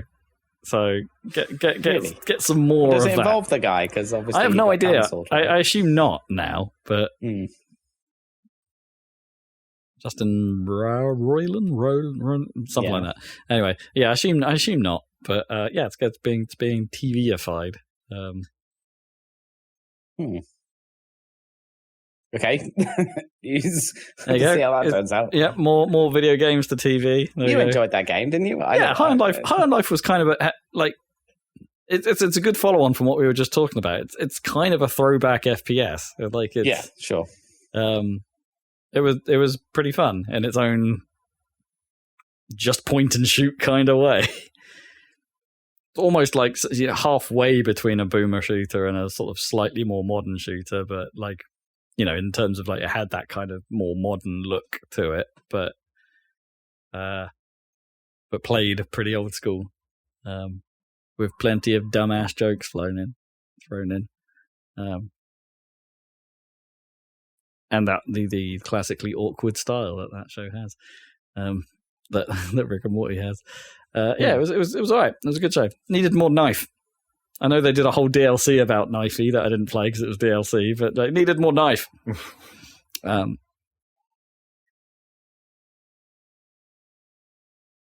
Finally, Half-Life 3. God damn this rumor. As if. And hiring voice talent for Project White Sands. And White Sands is supposedly the inverse of Black Mesa, obviously. Yeah, exactly. Blue Harvest, right? And Black Mesa was supposedly in White Sands, which is an area of New Mexico, right? Right? Half-Life 3? Anyone? But they already leaked the script, right? I mean, yeah. Theoretically, what was supposedly written like a decade ago or something like but luckily I didn't read that, so if this does come out, and even if it is that, I won't know. I mean, it won't be that. I can't imagine it will be anything like that now. But cool. I mean, I hope they make Half-Life 3. That would be amazing. I mean, Valve just making games is something to be interested in. Yeah. Like, is it? Like... I mean, sure. The only other project they've got is Deadlock, right? Which looks like a hero shooter. Which, maybe not that interesting. It's not like they've done good the last 2 or 3 times, apart from Half-Life Alyx, obviously. But that's a very specific thing. Yeah. But, there was Artifact. The lab. The lab was cool. That barely counts. That's just a tech demo, basically. Yeah. Desk job? Also, practically the same thing. Yes. Do you think, there's got to be an ending to not an ending, but like some kind of closure to the story of Half-Life. Well, I mean, the trouble is that, like, obviously, if you look at Half-Life 1 and Half-Life 2 before the DLCs, they have a convenient ending that then also allows it to continue. Where it's like, the G-Man puts you in stasis, and then you just turn up somewhere. You just turn up somewhere else. Yeah. Like and then obviously in episode 1, it's like you turn up back there immediately because the water gods pull you out of the G-Man zone or whatever. So that's how they excuse continuing the story into episode 1. But then obviously at the end of episode 2 is a cliffhanger specifically for a continuation to the next game. It's not it's not put you in stasis and then maybe you'll turn up again. It's like story is literally going to continue in the next scene. But you've got to admit that Half-Life 2 is more of a cliffhanger than Half-Life 1. Half-Life 1 is like, okay, stasis, don't know what's going to happen next. Half-Life 2 is like Alex is about to be killed, right? Sure, but like that's... I think doesn't Half-Life Alex the game actually like push that scene on by like Well, Alex is a prequel though. Yeah, but I thought I've only read this. I don't know the port line, but apparently, like, it does like push the story on by like less than a minute or something like that. Like, there's a tiny bit more. As I just said, though, that's how episode 1 starts. Like, right, Alex and you get pulled back out of the G-Man zone. I mean, I guess. Wait, so Alex? Yeah, you're talking about I think Alex shows you something that's at the end of episode 2, right? Slightly further, I think. Is that right? Something like that, yeah. Yeah. I don't know. I've not played it yet, but because that's a cliffhanger, right? Where the what are they? The big worm things are attacking. The combine. What do you call them? Advisors. Yeah. I guess they're just the called advisors. Yeah, they're coming and they're grabbing Eli. Right, that's the cliffhanger. Well, they kill him. Yeah, immediately. Yeah. So I think there's a bit more in Alex, which must be a flash forward. I suppose. I don't know. Who knows? But yeah, that's what I'm saying. It's like the end of episode 2 implies that there's just that the scene is just going to continue. It's not going to be a time jump or anything like if they do go into Half-Life 3. Right, because he's not being grabbed by G-Man and put in stasis. No. Right. And the Borealis. Right. Yeah. Gotta finally have a conclusion to that. Find out how Portal actually links into Half-Life. For real. But there's Cave Johnson stuff at the end of the lab, even though that's a tech demo, isn't there? I mean, sure, you're allowed to have weird spin-offs like that. And also, Cave Johnson is just a recording voice, regardless. Yeah. Cave Johnson's in Desk Job as well. But the Borealis is in Portal 2, right? Like the ship? Is that right? It's the dry dock is in Portal 2. You like see them. The only thing you see is the ring, right? One of the safety rings. Borealis on it, yeah. Yeah. Mm. Not that still could all be kind of a joke and not real, the canon. Well, but then, like, Mossman is going there and they're like, holy shit, we finally found it and it's got something important on it and you're going to find out what it is when you get here. And then, the game ends. Yeah. Yeah. Give us Half-Life with the portal gun. Yeah. This is why we need something. Like, they could even just make a film or a TV show. I don't know. Because with the thing about Valve is, like, when they make a game... How would that work? I don't know. Gordon doesn't talk. How would the Zelda movie work? As we've been discussing. Yeah. How did the Mario movie work? Chris Pratt, he's so cool. He's so cool. I mean, everything is so boring. He doesn't talk very much.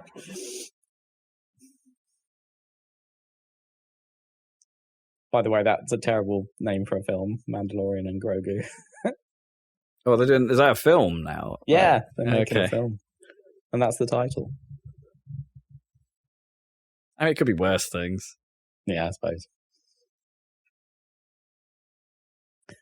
Yeah, so let's hope, but that's the thing, Wolverine, isn't it? Like, I mean, that's fine. Do you see the rebuttal ad that Heinz did?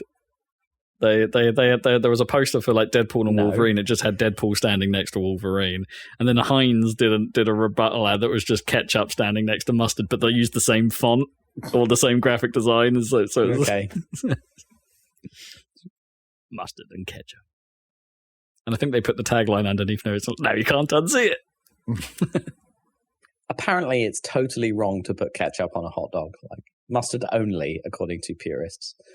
But I Purists think from what state? Yeah, because I bet that's all of America. I think. Like, but isn't the classic like hot down dog? On you. Isn't the claclassic hot dog look got both the red and yellow squiggles on it? Like, I think yellow squiggles only. That's what I've heard.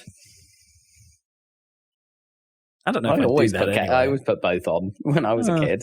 I think I still do. I probably still would. I wasn't exposed to mustard for most of my childhood, so I don't. Yeah, I only ever put ketchup on anyway. It's like I've never cared about mustard, so that's not an argument I really have any investment in. Or I'll put brown sauce on. What the hell? I don't care. You don't care. I'm English. I don't care. Relish me. Burger relish. French's mustard just, doesn't seem enough. Well, I suppose put sauerkraut on there and stuff, but then, I don't know. Sauerkraut, an American hot dog thing? Is it? I'm not sure it is. Surely. Is that right? I don't... I know little about the culture. That feels like it might be a specific state one, for sure. You need a chili dog. Now, what is a chili dog? A hot dog with chili on it, I'm pretty sure. But like chili, not chilies. Yeah. Like beef chili con carne kind of thing. Yeah, hot dog with the chili con carne on top. Yeah. Chili dog. Making it even more impossible to eat. Yeah. Well, no, I guess hot dogs are actually very possible to eat. It's like adding the chili is the bit that fucks that right up. Is a corn dog just a hot dog, but it's in some sort of corn batter, not in a bun? Kind of. Except it's probably even more gross than that. Bad sausage on a stick. A corn dog doesn't have like a... Well, what is it? Is it I think it's basically like a corn battered sausage on a stick, I think. Right, okay. That's what I think it is. I don't know if that's true or not.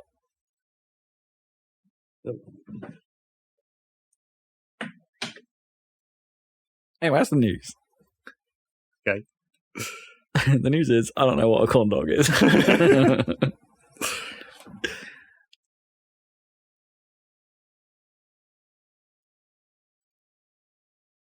Do I talk about what you've been playing? Because his dad's not enjoying that. Dan's decided to Google corn dogs. Attacked by a spider. Oh, okay. What was the question? Start talking about what you've been playing? Yeah, I don't want to talk about corn dogs anymore. Okay. You don't want to talk about Philly cheesesteaks? I had some delicious ones of those this week. Do we want to talk about food on the podcast? The answer is ideally no, but we always do. Michael, what you been playing? We're already running hella logs. All right, what you been playing then? What you been playing? Who? Who's been playing what? What? Guide us. What have you been playing? So, I had said that I was really enjoying Immortals. Right. Last week. And in fairness, right up until I couldn't, I still was. I hit a nasty game-breaking bug at 94% completion. And it wasn't the Microsoft Store stopping installing it? No. No. I'm stuck. Like, I'm in an area I don't think the game was supposed to let me into. I then went into a loading thing, one of the fanes that I talked about, one of these extra challenge areas. Came back out of it and found myself jammed in this area and couldn't escape it. So I can't get to where I am. I can't get out. I can't get to a teleport where I need to be. I am stuck. And my save file is balked, basically. Like all of and it kept like three. It keeps 3 saves. Right. But they were kind of ruined by the fact that it was went through a loading zone. I went through a loading zone. Right. I came out of the loading zone back into where I was. And then, of course, my first thought was, I'll just reload. That created a third save, just reloading my save. And so I balked myself, and so I'm stuck. I do have the option of doing a restart chapter, but at this point, that is quite a long time ago because I did a bunch of side stuff pretty recently. Like I was talking last episode about I was starting to do some of the really hard fights, right? And it doesn't separate the side stuff from the story progress. Nope. Oh, that's weird. So I'm going to have to go it doesn't separate any of that out. So if I go back to where I was, I lose all the. Presumably that makes sense, right? Because I could restart a chapter and like have an advantage. Well, sure, but like, who cares really? No, I mean, yeah, at that level of balance. So at some point I will go and do that. The reason why I haven't is because I've been in discussion with EA support. I actually went down that route and be like, by the way, guys, you've got a game-breaking bug, because I only found one other person talking about it on Reddit. And that was the only other sort, and it sounded very similar to what I've encountered. So I raised it with them and they were like, can you send us a video? And I'm like, yeah, okay, here you go, have a video. Of me running into walls or doors and those doors not opening. And they're like, yeah, okay, that looks like a problem. Okay, thanks, bye. I don't know that game will get updated. It'll be like the fix will be nice and easy, right? Just take the gate off that's blocking me at one end so I can go get into the area I'm supposed to get into like the correct way. They could add a detection for this quite easily. But until they do that, I'm stuck. But that's okay. I've had other things to do. I pulled the trigger. Yeah, I figured, because I could see what you were doing on Steam, and I was like, oh, yeah. I know. And the first thing I saw was like, oh, what's this mysterious program Rob's running that I don't know what it is? I'll go look at the page for it. Oh, it's an emulator. What is Emulation Station? Oh, it's a launcher for emulation on Steam Deck. On the deck. Yeah, I pulled the trigger. I got myself a Steam Deck OLED. Exciting times. Sort of. I mean, it is. Yeah, this device is pretty cool. Like, I'm not. Is it currently in here? It is not where it should be. It is not currently in here. Okay. No, it is currently sat in my Steam Deck dock under my TV. Okay, good. It's that device is. I know I'm like just adding to the natural hyperbole, I suppose, but it's pretty cool. I'm trying to think where I start. Well, I should start probably where I started, and I immediately thought, like, because my first thought with this is like, okay, yeah, I could. The easy thing to do is just download some games, right? And then now I have my Steam library under the TV. Like, probably reason number one, I kind of wanted this. Yeah. Along with the handheldiness, it's like being able to just move my Steam library around is a useful tool to me. But obviously I didn't do that. The first thing I did was load this thing up with ROMs and get my emulations, some of my emulation suite on there, which, not going to lie, bit of a hassle. Getting the software installed is the easy bit. Like, there's plenty of resources online about getting hold of EmuDeck, or EmuDeck, however you want to say it. EmuDeck sounds like it's like a giant bird about to come give you a fight.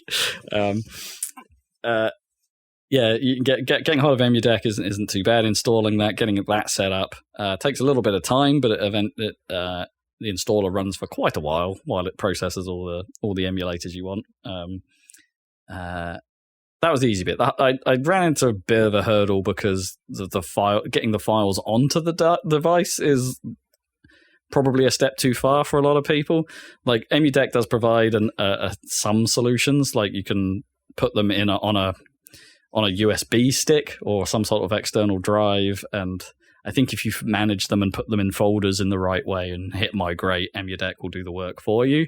But I'm like, I couldn't find a USB stick that would be large enough for what I was trying to achieve. So I'm like, okay, let's do this another way. And eventually, I used Warpinator for a bit because that was a solution, which is basically just a file transfer thing, where peer-to-peer kind of file transfer thing over your local network only. Like, the devices already discover each other and be like, oh yeah, send files across, but that is like put file in place. And I'm like, oh, that's not really super easy either. So had to go to the process of getting a Samba share up and running, so I can just drag and drop files from Windows onto the device over the network. And it's like, that's okay. That's okay for me. Yeah. That's okay for someone in my position. Like, I can do that. I'm quite tech savvy, but yeah, sure. Not super easy, I suppose, if you're expecting to be able to just pick up and do that. But once it's all there, and you've found a pretty nice way of, you've organized it all and made it look kind of nice on the device, and you've scraped some images, and you've got yourself your launcher that you like, blah, blah, blah, blah. You set it all up. It works really well. I was about to, there's no negative to that. I was actually going to say, they were sort of gearing up to a bit of it works really well. Guess what the first thing I tried was? With the exception that I accidentally clicked on Army Men Sarge's Heroes for N64 first. So that was technically the first thing I launched. But what was the first thing I played? Come on, can you guess? F-Zero. On your Steam 100% yes. 100% yes. I fired up F-Zero GX. F-Zero GX. Just to see how it ran, and it runs beautifully. I'm so happy.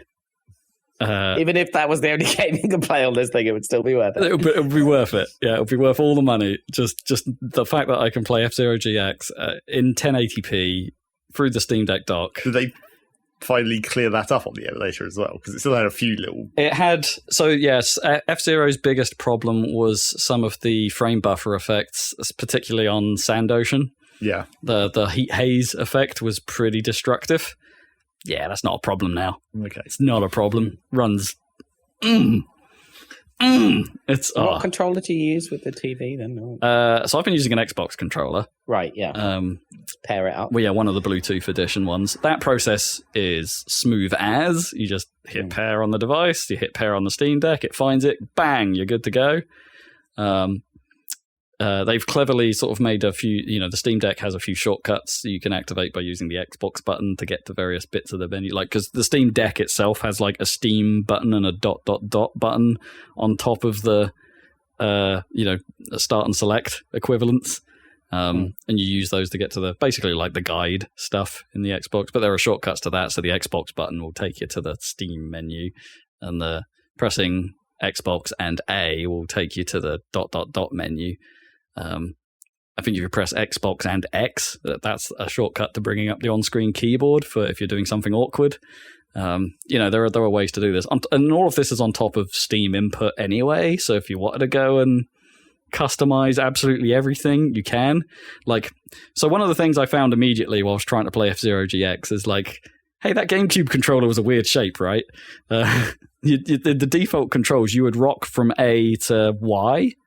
Yeah, A would be accelerate and Y would be boost, but that's on a standard gamepad arrangement. That's a little bit of a reach, and the possibility of you hitting the other two buttons at the same. You can't just rock it, is what I'm trying to say. You can't just do that. And while F-Zero GX has the option to be able to let you customize the controls, which I did immediately and change that, I also just decided, I could just map one of these fancy rear triggers to more buttons. So I could boost that way. That totally works. so I've done that. Although I did that before I recalibrated the controls, so I'm going to have to change that again. But you can just do that. You can just do that. It's nice. So that runs real well. I did put it through its paces and try Rogue Leader. To really the other one that doesn't work, to really stress it, and that will run, but you will encounter the same problem I was running into last time I tried it on PC, and it runs pretty good up until you do a camera switch or something that's a hard camera cut. So if you're behind the craft and you're flying around, you're fine. When you enter a cutscene, you get a little hitch and a little in the audio. If you if you go in cockpit, which is one of the game's things where you pull up the targeting computer, right? You have to hold that down to bring that up.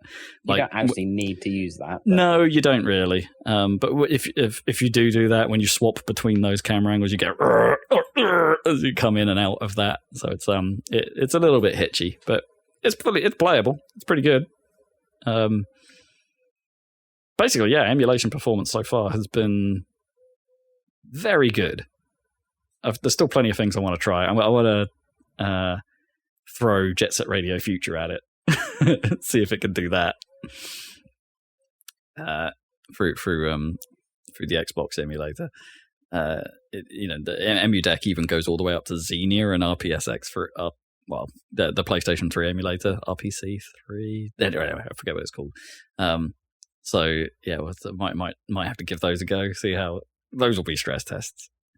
So I've been doing a whole bunch of that, just messing around with that. Not so much playing, just more tinkering, getting everything on there. It's taken a while. What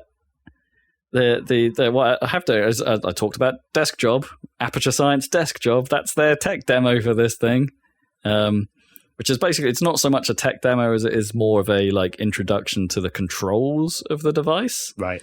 So it puts you in, that is kind of the definition of a tech demo, isn't it? Yeah, I guess. Yeah, it puts you in front of it. Like your desk is basically like the Steam Deck to an extent, like an abstraction of the Steam Deck. So it shows all the buttons on it and takes you through like a kind of a fun little story, about a 15 to 20 minute story in Aperture Science, and it's well made. It's well written. Go do it. If you didn't do it, don't skip. Go get hold of it and play it. It's worth a quick jaunt. Super short, and free. So go do it. But it did. There was one thing I actually discovered that I didn't know the Steam Deck did. Like, it knows when your thumbs are just on the sticks. Like, not even depressing them, not even moving them. It knows when your thumb is on a stick. Because there's a segment in this where it introduces you to gyro controls. It's like you can do stuff with gyro on this thing, but the gyro only works if your right thumb is on the right stick, like just resting on it. And I'm like, oh okay, that's interesting. Okay, didn't know you could do that, Steam Deck. I don't know what else will possibly use that, but that is an interesting little quirk. But the gyro worked well enough to the point where I was thinking, like, yeah, Splatoon could run on this. Or a game like Splatoon could work on this pretty well. What else did I do? Did a little bit of What the Golf for no apparent reason. Did that on the Steam Deck. Follow up from last time, what I was talking about, I got OutRun 2006 Coast to Coast running on this thing. Sweet. And that's probably what I've played the most on it. Right. Yeah, OutRun 2 and its follow-up are pretty great games. I'm sort of realizing like they're pretty shallow.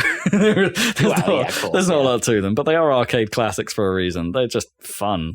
They play well. They sound great. Are you playing that on the TV then, or just on handheld? I haven't actually played it on the TV yet. I've played my entire time with OutRun so far has been on the deck itself, in handheld.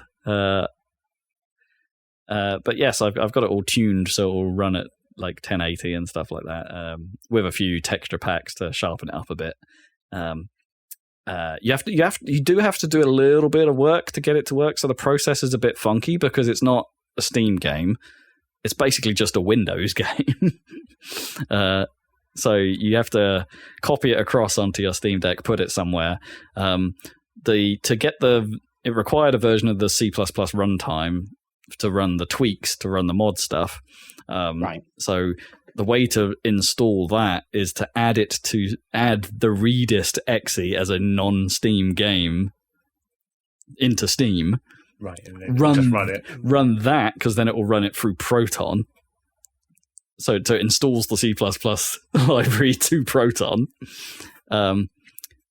You also, it's got kind of, in this particular instance, it's recommended to actually get a hold of something called Proton GE, which is basically like an open source branch of the main Proton stuff. So they've done different enhancements or different spins on the whole Proton system, which work better for some games and others. Like, so if you find yourself running up against stuff that isn't Steam Deck verified or stuff that isn't quite compatible straight out, try one of these other Proton builds. In this particular instance, you need to do a bit of that. And if you want all of the effects to work, you have, like the water reflection in particular, you have to go a step further and do some configuration of wine. Because yes, it's running wine underneath there at some point. The whole let's run Windows on Linux thing. You have to do a little bit of add a few more components to that, like a specific version of DirectX 9, I think, into that. But once you've gone through all of that, totally works without a problem. Not a single problem. It just and like hats off to people in the community for figuring all of that out and getting it working for what is like a weird mod to an old game on PC on its own. But then someone figured out all these extra steps you have to go through to get it working on Steam Deck. And it's like, the Steam Deck community is kind of amazing. Yeah, that seems like that's an important part of it. Right? People have just already gone to town on finding solutions to things. And like, so one of the things I installed pretty early on was there's like a plugin system you can get called Decky. And one of the things you can add as a plugin to it is this thing called ProtonDB badges. And ProtonDB is a website that is basically just dedicated to people figuring out how to get stuff to work on Steam Deck.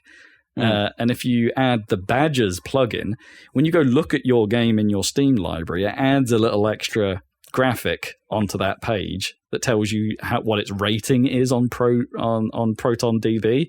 So you can install something that isn't in the verified list, for instance, or go look at something in your library that isn't on the verified list, and see whether it's even possible to run it. It will just like have the badge up there and it'll say, oh, this is marked as Proton Platinum, and it's like, cool, that means there's a way to get this running without a single hitch. And then they start degrading from there. Like Proton Gold is still pretty much it's fine. Go ahead, do it. Like, and then you start getting into silver, and it's like, now you're starting to hit problems like audio stutters and stuff like that, or things where it's not going to run 100% well or crash at times. And it's an incredibly useful thing to have. It's a tinker's dream. But all that aside, I'm super impressed with just the device itself. It is more powerful than I was expecting. It is. I've got the OLED version, so the screen is lovely. Yes, it's only 800p, but it's still lovely. Still looks good at that size in front of you. I've got the etched glass version, so that's the anti-glare version of the screen. Oh yeah. Yeah, it looks real nice. Like some people might it's a preference thing for sure. I get it. If you imagine the Switch is a glossy screen, this is more of it has a sort of more matte finish to it. And some people don't like that because it potentially degrades the sharpness of the pixels actually coming through the screen. But I don't think that is noticeable enough at all to be a problem. I think it looks great. I'm super pleased with this thing. I really am. And the battery life has been pretty impressive as well. Admittedly, I've not been really pushing it. I've not been running The Witcher on it. I've not been running anything super modern on it so far, or anything particularly hardcore. But the battery life is I've been getting like an 8 to 9 hour estimate out of the performance overlay. Oh, that's another thing you can do. At any point, you can just turn on these handy-dandy performance. You know, the kind of stuff they show on screen at Digital Foundry? It's all just baked in. Just turn it on whenever you want. See how it's running. Like an Steam overlay kind of thing. Yeah, kind of. It's just there. Just put it on screen. Like, you want to know how hot your GPU is running? Yeah, you can find that out. I mean, you can kind of do that on PCs nowadays as well, with like the GeForce Experience overlays. Yeah, just pop those up. But it's all just baked into the OS, and it's just you just push the ... and drag a slider to say how much detail you want. It's fantastic. Super impressive device. And I'm only scratching the surface of it. I've only had it a couple days. So does that mean we're going to play Lethal League tonight then? I mean, we've got loads of options now, man. We could play Lethal League. Like, I was actually thinking, it's like I loaded the Amiga version of Supercars 2 onto it, and I'm like, we could do. I want to play that. Atari specific. Oh, I mean, fine. Let's go play the Atari version. I'm well up for that. We could play it on a massive fucking TV for no good reason. Like, yeah, this thing's amazing. Hopefully it opens up a few doors to what Zach and I do in the evenings other than watch YouTube crap. I don't know. Maybe. Welcome to the future. Yeah, it's an amazing device. Outside of that, I don't think I've been doing a huge amount this last couple of weeks. Been a bit busy. I'm sure I've forgotten something, and I'll come back to it if I have. But yes, before I got the Steam Deck, I started playing something new. Something I hadn't played. I'm playing No Straight Roads. Right. That probably won't take you very long then, presumably. No, probably not. I reckon I'm about halfway through it. So this is a weird one. So this is a game that came out quite a while ago. It's X-Bone, so before Series X. I think I talked about it once before in one of our EGX episodes, because I played the demo there. It's kind of Hi-Fi Rush before Hi-Fi Rush was a thing. So it's it's a character action game, but with a very heavy musical slant to it. It's like its subline is basically rock versus EDM. And the premise is it's like you're a rock band, you go on a sort of X Factor like show, but you get shut down by NSR Records, who basically own the city called Vinyl City. Because you're trying to push rock into a city where their only real viable format of music is electronic in some way, and it's like, get out. And you take umbrage with this, and then almost immediately find out that in this world, like, there's a weird mechanic where music creates power, so the city is powered by the music, which is electronically made. Put some sort of perpetual system going on there. Let's don't think about it too much. Don't think about it. But the almost immediately after you're like having a bit of a complaint about it, there's some sort of power outage, and then it becomes apparent that NSR are then only really using that power to keep the elite happy, not everyone else in the city. And of course, that starts your own little rebellion where you go and hijack the gigs of the major artists of Vinyl City to try and restore power to the people, literally. So far, so normal, I guess. So predictable. What elevates it is that I think its writing and its style are really quite good. Like, it has that sort of. I've read a few reviews where they compared it to the Psychonauts vibe, and you know what? I think they're right. Like, the more I've thought about it, and it's like, yeah, they kind of do nail that kind of quirky feel, that style of humor. It's obviously not quite as good as a proper Tim Schafer joint, but it's like it's getting there. I think like one of the lead characters, Mayday, called Mayday, is probably a little too.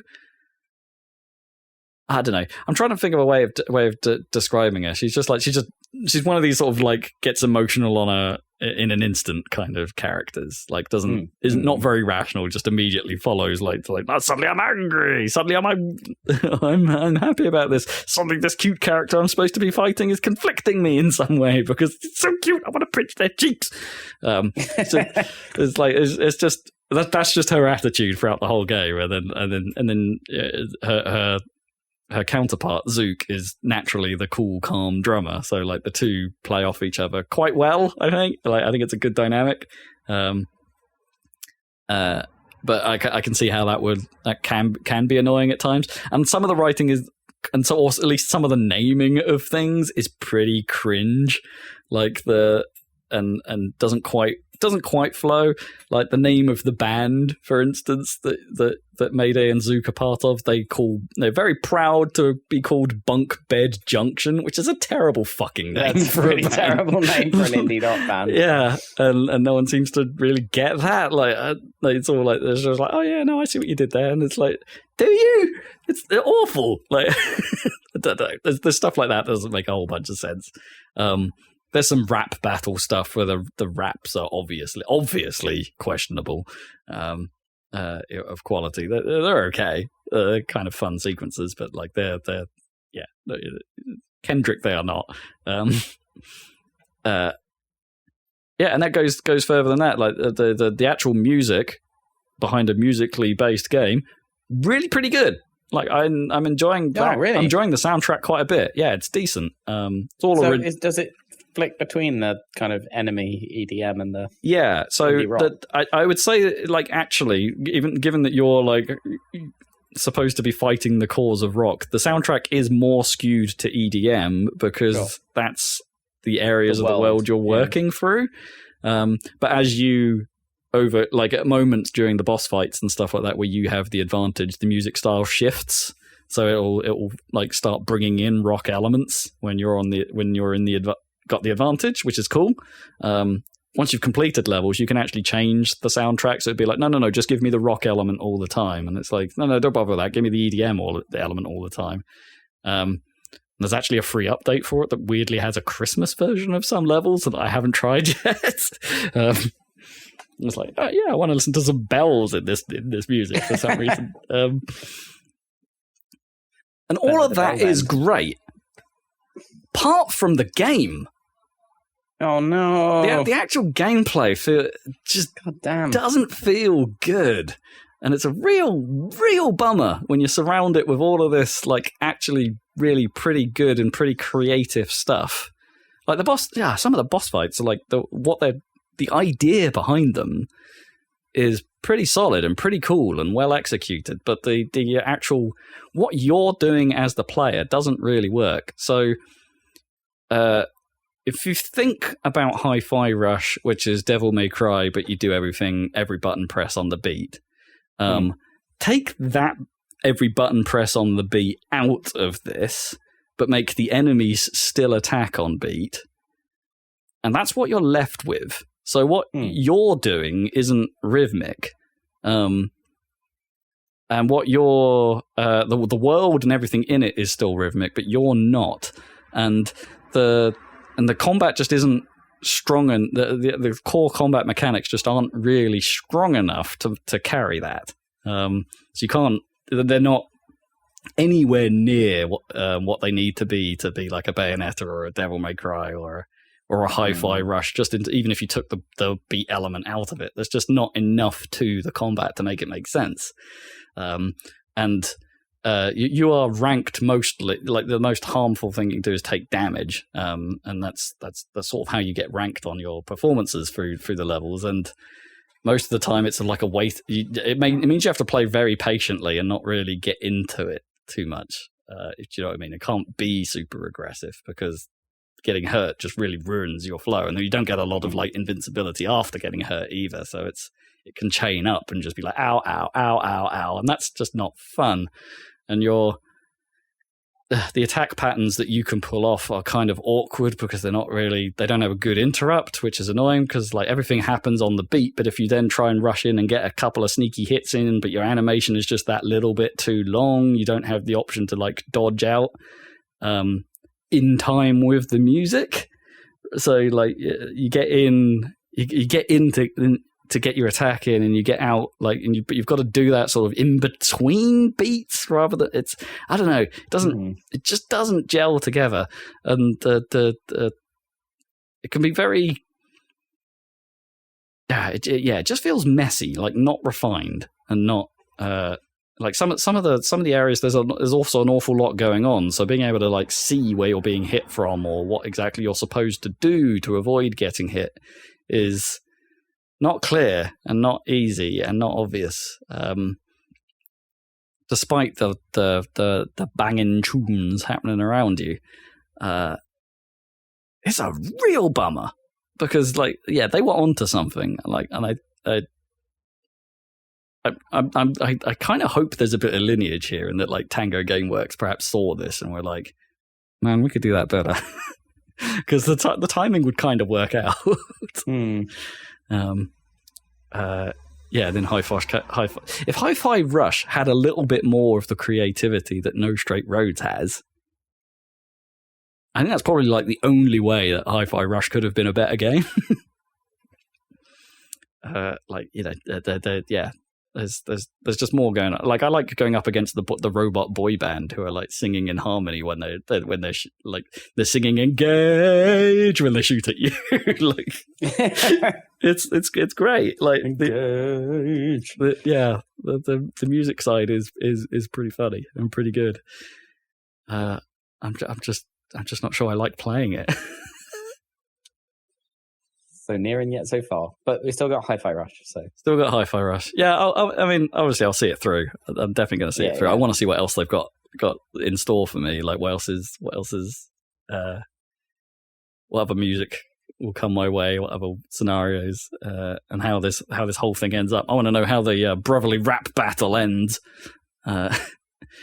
That's one of the funniest things. Whenever you like these rap battles, I think like happen as a side story. But when you finish one of these, it does the JoJo's Bizarre Adventure to be continued. Like it just straight up puts that on screen. Like it's not even. Oh man, that's pretty. I thought that was pretty cool. Anyway, that's what I've been doing. All right, Zach, what have you been playing? Well, only a couple of things. I did some more No Man's Sky since I was in that again. I played a bit more of that as well. Oh, you actually did? Well, yeah. I didn't see you doing that, so I assume you were on the Xbox. I was on the Xbox and I made it like one more Atlas station. Right. In like the couple hours I played. Or actually, I guess I might not have seen you for a different reason that I'm about to come to, but so I finally got around to actually doing the living ship stuff. Because I've never actually done that in any of my playthroughs. How? Like, I don't even know how you get started with that. Well, the thing is, like, there's actually 2 living ship things, because there's living frigates as well. Oh. And I didn't realise... I kind of suspected that the first thing I did was about the living ships in some way, but I didn't know that they were living frigates. So I was like, oh, that's what this is for. So the first one is you get the Dream Aerial, which is a blueprint that you get from frigate missions. So you probably already have it, you just won't even remember that you have it. What's it called? Dream Aerial. I don't know about that. It will have been like it will be a reward you would have got from a frigate mission, but because it's a blueprint, you won't have it will just be in your crafting menu, and you will never have seen it probably because it will be at the bottom because it will be something you've never crafted. Yeah, I have no recollection of that. But yeah, you get it out of the frigate missions, you make one, and then when you pulse drive, that basically toggles it so that you can encounter the living frigates as an anomaly in the pulse drive. Okay, gotcha. And you only need to have the Dream Aerial one time, and then that basically unlocks them to be one of the pool of anomalies you can get while pulse driving. But yeah, that's how you get the living frigates. But the thing about the living frigates is that the first one is free or whatever, but after that they're just like regular frigates. They just cost money, the same as the regular frigates do, and they have their own stats or whatever and rank. So they're not really substantially different from frigates in that way. The main differences are, firstly, you don't repair them in the same way if they get damaged. You feed them food, and you don't have to do that by teleporting onto them. You can do that through the menu. So it's slightly more convenient in that way. But also, when you feed them food, that changes their stats. It re-rolls their stats. Huh. It's a chow garden for ships. Kind of. Except the re-roll isn't, random. It changes the stats, but the resulting stats is based on what food item you feed, but it's fixed. So if you re-feed them that same food item, then the stats won't change, because that's the seed of that food item on that specific ship. So the numbers will always go up, but when you change they don't food... go up. Well, they go up from the ship ranking up from doing frigate missions. Right. But proportionally, the seed of the base of that is based on what food item you fed it. So if you change food, then it...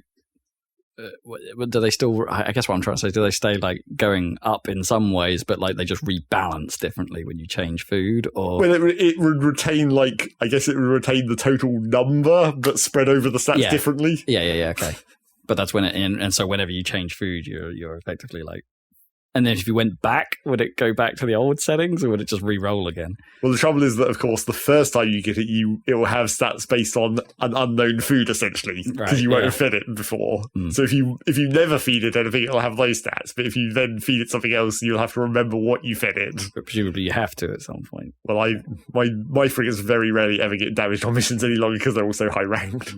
So I still haven't had to feed any of them. Is there a bug in the frigate repair stuff? Because I got hugely annoyed. I mean, I find that system hugely annoying anyway. Yes, it is slightly annoying to have to go over there. Go over there, go to a kiosk, spend an incredibly cheap amount of resources to repair the thing, and then come back. But I was encountering a bug where I would go do that. There would be nothing left on the ship to repair. Teleport back. It would still be classed as critically damaged. So I would teleport back to the ship, hang around for a bit, and then eventually a pop-up would turn up in the bottom right. That's not a bug. That's how No Man's Sky just works. You have whenever you're doing a mission, even if it's like repair the frigate as a mission because it pins it, you have to wait after you completed it for the pop-up to actually appear for it to register. God damn it. That's like all missions in No Man's Sky like that. But it's like really not even a little bit delayed. It's really it's like delayed. several seconds for it's all like of them. minutes. Well, it depends on what you're doing at the time. Because there's basically like a pop-up queue essentially. Like if you're doing something, because you know how like when you complete a milestone or whatever, it doesn't pop those up until you're basically not doing anything. Right. Yeah. Like it waits until you're free, essentially. But the missions are sort of the same thing. Whereas, like if you've got a queue of other pop-ups going on, then the mission completion doesn't happen until they're all cleared out of the way and it's reached the top of the queue or whatever. I wonder what those would even be though. While I'm doing that, there's nothing else really going on unless it was like it might be all the individual steps.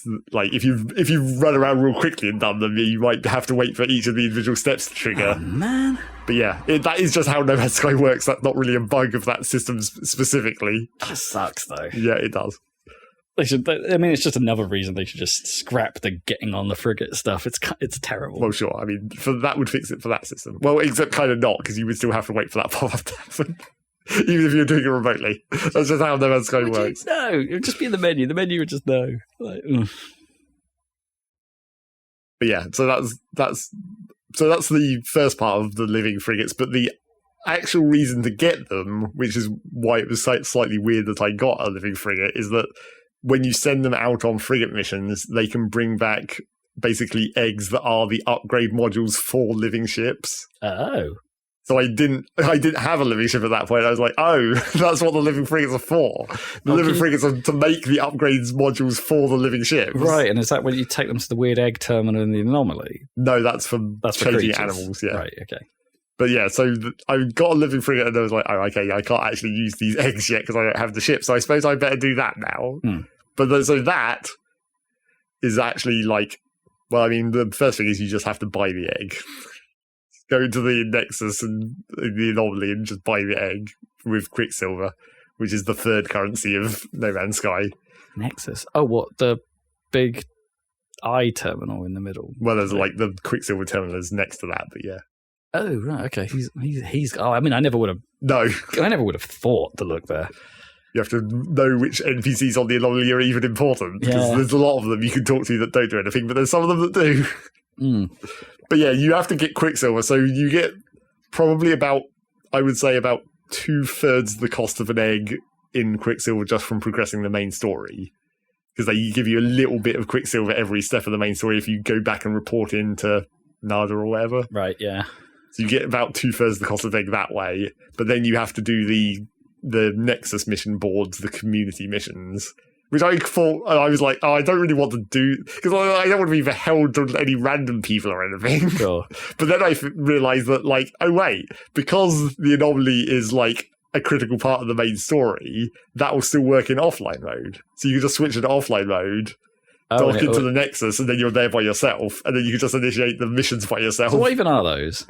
They're basically just like slightly more complicated versions of the normal mission board missions that you get in stations. And they're like written by the community? Or no, they're just...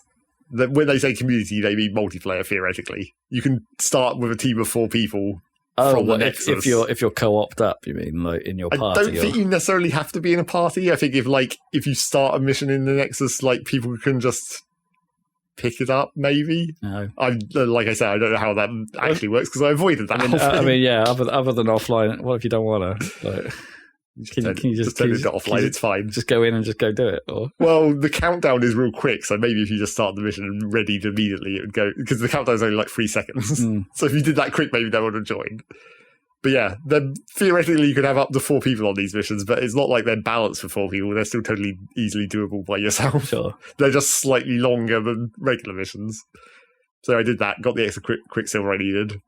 Like on the native updates and stuff like that, did combat get a... Combat must have been tweaked in, because it suddenly feels quite a lot harder. Well, from when to when, but like... Yeah, I don't know. Like, I suddenly feel like combat wasn't really a problem, to suddenly feeling like now I'm doing it and I'm like, oh, yeah, actually, you know what? This feels dangerous suddenly. You didn't change multi-tool or anything, did you? Not recently, but... I've probably still got a crap one, but... Well, sure. yeah, so I got the extra quicksilver, I got the egg, and then starts the whole goddamn process of making this ship. Because you get the egg, and then the egg basically tells you to go to a place, a specific type of planet, and then you go to a monolith, and then the monolith gives you a blueprint for, like, part of the living ship, basically. And then you have to collect the materials for that, which is like a specific material that you only get while you're doing that mission, essentially. Okay. So it's really just like they make you make a special multi-tool attachment. So when you shoot a plant, it gives you this random specific material that you're never going to use for anything else. But you get that, you take that back to the monolith, it makes the part, and now you wait 24 hours. Oh. And then you do that 3 more times. Oh. So that's kind of annoying and takes a long time. But then once you've collected all those parts, the final part is even more annoying and weird. And I might not even have figured out unless I read it on the wiki. Maybe I would have eventually. But so the egg then tells you basically a code, but it's just like a bunch of words. And I was like, okay, what do you want me to do with that? And then the only hint is like it getting to where this egg wants to be may take unconventional travel. I was like, okay, so I'll fly through a black hole, I guess. That's pretty unconventional, right? But that didn't trigger anything. So it turns out that what the big mess of words it gives you is one of the portal codes. But in words, because the words describe the symbols. Oh. Because normally the portal codes you might have seen as numbers because there's 16 glyphs, so you could just have that be the numbers. But in this case, it's literally the symbols in words, and then you're like, what does the insect mean in terms of these symbols? Is it the one with 6 legs? Probably. But then there's ones that are much less specific than that, where it's like the anomaly, and it's like, which of these shapes looks most like the anomaly, I guess? A circle with a circle in it? Kind of. It's more like, it's like a hexagon with a dot in it for some reason. Like some of the space stations. Yeah. The anomaly. But yeah, so if I hadn't looked at the wiki, I may have figured that out myself eventually. But then that does mean you have to, well, first of all, you have to have all the glyphs, which kind of means you have to progress the main story to the point where you get all the glyphs. Which is more or less the end of the main story. Yeah. And then you have to find a portal, which there's only one of those per system. So you actually have to, you're not just going to happen upon that randomly, unless you're extremely lucky, but you have to like go to a monolith, get it to tell you where the portal is, then you have to go to the portal, then you have to figure out this code and input the code, and then it warps you, because it's a code for a system through the portal network, which means it's an actual specific system that everyone goes to do this. Which then means as soon as you come out of the portal, it's an absolute goddamn mess of random bases all over the place. Because the people can't resist building bullshit all over the vicinity of this portal. That's quite funny. It's one of those rare times in No Man's Sky where you're like, oh yeah, other people can build shit. Oh yeah, multiplayer. But yeah, you go to that planet and then you do one more little collection quest there specifically, and then you go back through the portal, and then it's like, okay, you've got all the parts, time to actually make this ship, by which it means fly to a distress signal site. It tells you where to go, but fly to a distress signal site, and instead of a regular ship, now it's a living ship that's just crashed. And then you shove all the bits in it, and then it becomes functional again. How convenient. That's kind of weird. Yes. But yeah, so yeah, you get the living ship, and it's then completely useless, kind of, because, I mean, it is S-class, always S-class, so you're guaranteed to have the most slots of a base ship, basically. Not full slots, obviously, because it still can be upgraded. Yeah. But it's going to have the best stats and all that stuff, but because the upgrades are made from the eggs that you get from the frigate fleet missions, it's basically, you're not going to be able to upgrade it immediately, so you're going to have to then wait for a bunch of frigate missions to come in to get the upgrades to make it actually useful at all. Which is a shame, but, you know, it looks pretty cool, I guess. I mean, that'll do. I'm still using, like, the Jim's rocket, which to me is the name I gave my ship, because it looks a little bit like the FM Jim, like, thruster. Yeah, I'm still using a Sentinel ship, like an A-class Sentinel ship. Because yeah, those are easy to get. But that's what I mean. I think Jim's rocket is like S-class, and it's like, how did I get that so early? And well, it's because it's random. That's why. I never find anything more interesting than that. I also finally got an S-class freighter. Oh. Like, I randomly warped into a system and there's like, it wasn't even the warp in battle. It was just like I was flying around in the system and a freighter fleet warped in near me. And I was like, oh, let's just go look at that. And it was like, oh, it's an S-Class. Well, I did get another one. We talked about this last time, but I did get another one of those freighter battles. Right. And I did that. And it was like, well, let's go have a look at this. And it's like, get on board. And it's like, it's still the same class as mine. It's only a minor upgrade to it. And it is still more money than I have ever had. Yep. And I'm like, how could I possibly do this? Making money isn't difficult at a certain point. But yeah, I was like, I finally did that. I finally got the living ship. Now I might kind of be done with No Man's Sky again for a while because I've kind of run out of things to do again. I'm slowly upgrading my settlement, I guess, but it's B class at the moment. Okay. But that's not really a thing you do exactly. That's a background thing. You just set timers going, essentially. I went back to my settlement, fought some sentinels. Some sinister guy rang me, and now I can't remember what to do next. I'm sure it's in my mission list, so I just sort of left. That was No Man's Sky. It's an easy way to just have time disappear on you. No Man's Sky. Like I'm starting to remember some of it again, but also kind of just not, which means I'm also not really getting very far still. Like I feel like I'm in that same, like I feel like I'm busy but not progressing. Where do you play that on the Series X? Yeah, it's on Game Pass, so that's where I'm playing it. Okay. I think you had it before on Steam anyway. Yeah. So Zach's on there, but it's all cross-play, so you can. Because you could play that on the Steam Deck, I guess. You can. It is deck verified, I believe, but I'm sure it won't run great. It didn't run good on my PC. It didn't run good on my old PC. Yeah. But I guess maybe I will end up playing that some more relatively recently because Worlds Part 1 implies that maybe the next updates are going to be slightly closer together than they have been in the past. Worlds Part 2. I think there's already been some rumours about leaks about Worlds Part 2 that they might be introducing like a new class of star or whatever. Oh, okay. Purple material instead of red, green, blue. I cannot remember how any of that worked either. Like the whole what material you need for certain jumps or anything. It just hasn't come up. It just hasn't happened. So yeah, that's No Man's Sky. And then we've also been playing quite a lot this week Terraria again because we've been doing some multiplayer modded Terraria, which is the one mod that everyone knows, Calamity, which is basically a huge content boost, essentially. A bunch more new bosses and environments and all the related crap that comes with that. Bunch of new items and stuff. It's not substantially different in terms of gameplay or systems. There are a few. I mean, they've also changed all the old bosses to have basically more phases. So bosses that used to just be pretty much a straight fight at least have a second phase thing where they get a bit tougher. But yeah, you go around and collect a bunch of new stuff. The trouble is that it's almost too much stuff now. Terraria is already so much goddamn stuff. But then when you're getting a new set of essentially crafting materials with every one of these bosses, and you're like, is this armor better than the one I'm wearing? Is this armor slide grade?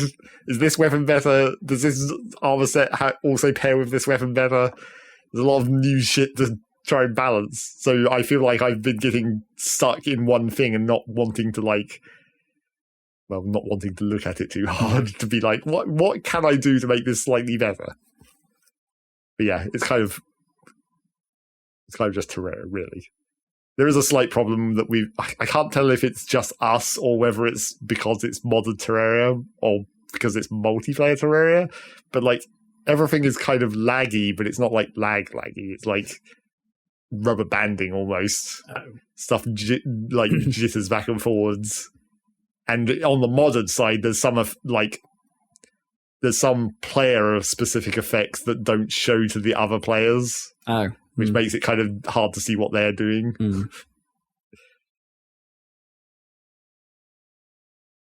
Terraria. But yeah, it does. The thing about, I think the main thing about this mod is it turns up the ridiculousness a bit more even than Terraria.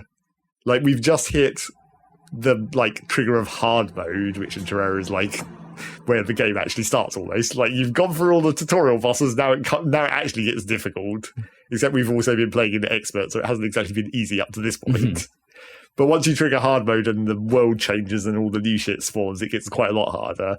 But then you also get some new shit. But the new shit that I've got, because I'm playing a ranged build essentially, the new shit that I've got is a P90. Oh, weird. That's one of the modern weapons. Sweet. So basically you're owning everything. Well, not really. And everyone's getting angry at you. The P90 is kind of weird because it does like a tiny amount of damage, like it does 6 damage, and my regular Terraria-esque gun at this stage is doing like 30 something. So it does 6 damage, but it has like 30 armor penetration, so it basically ignores enemy armor. Oh, okay. And it also fires insanely fast. Yeah. Because it's P90, obviously. So it does that 6 damage a lot of times a second. Yeah. And also because it's like, it has like a 75% reduction on ammo usage, so it only uses like, Okay. 1 in 4 of those millions of bullets coming out is actually consuming ammo.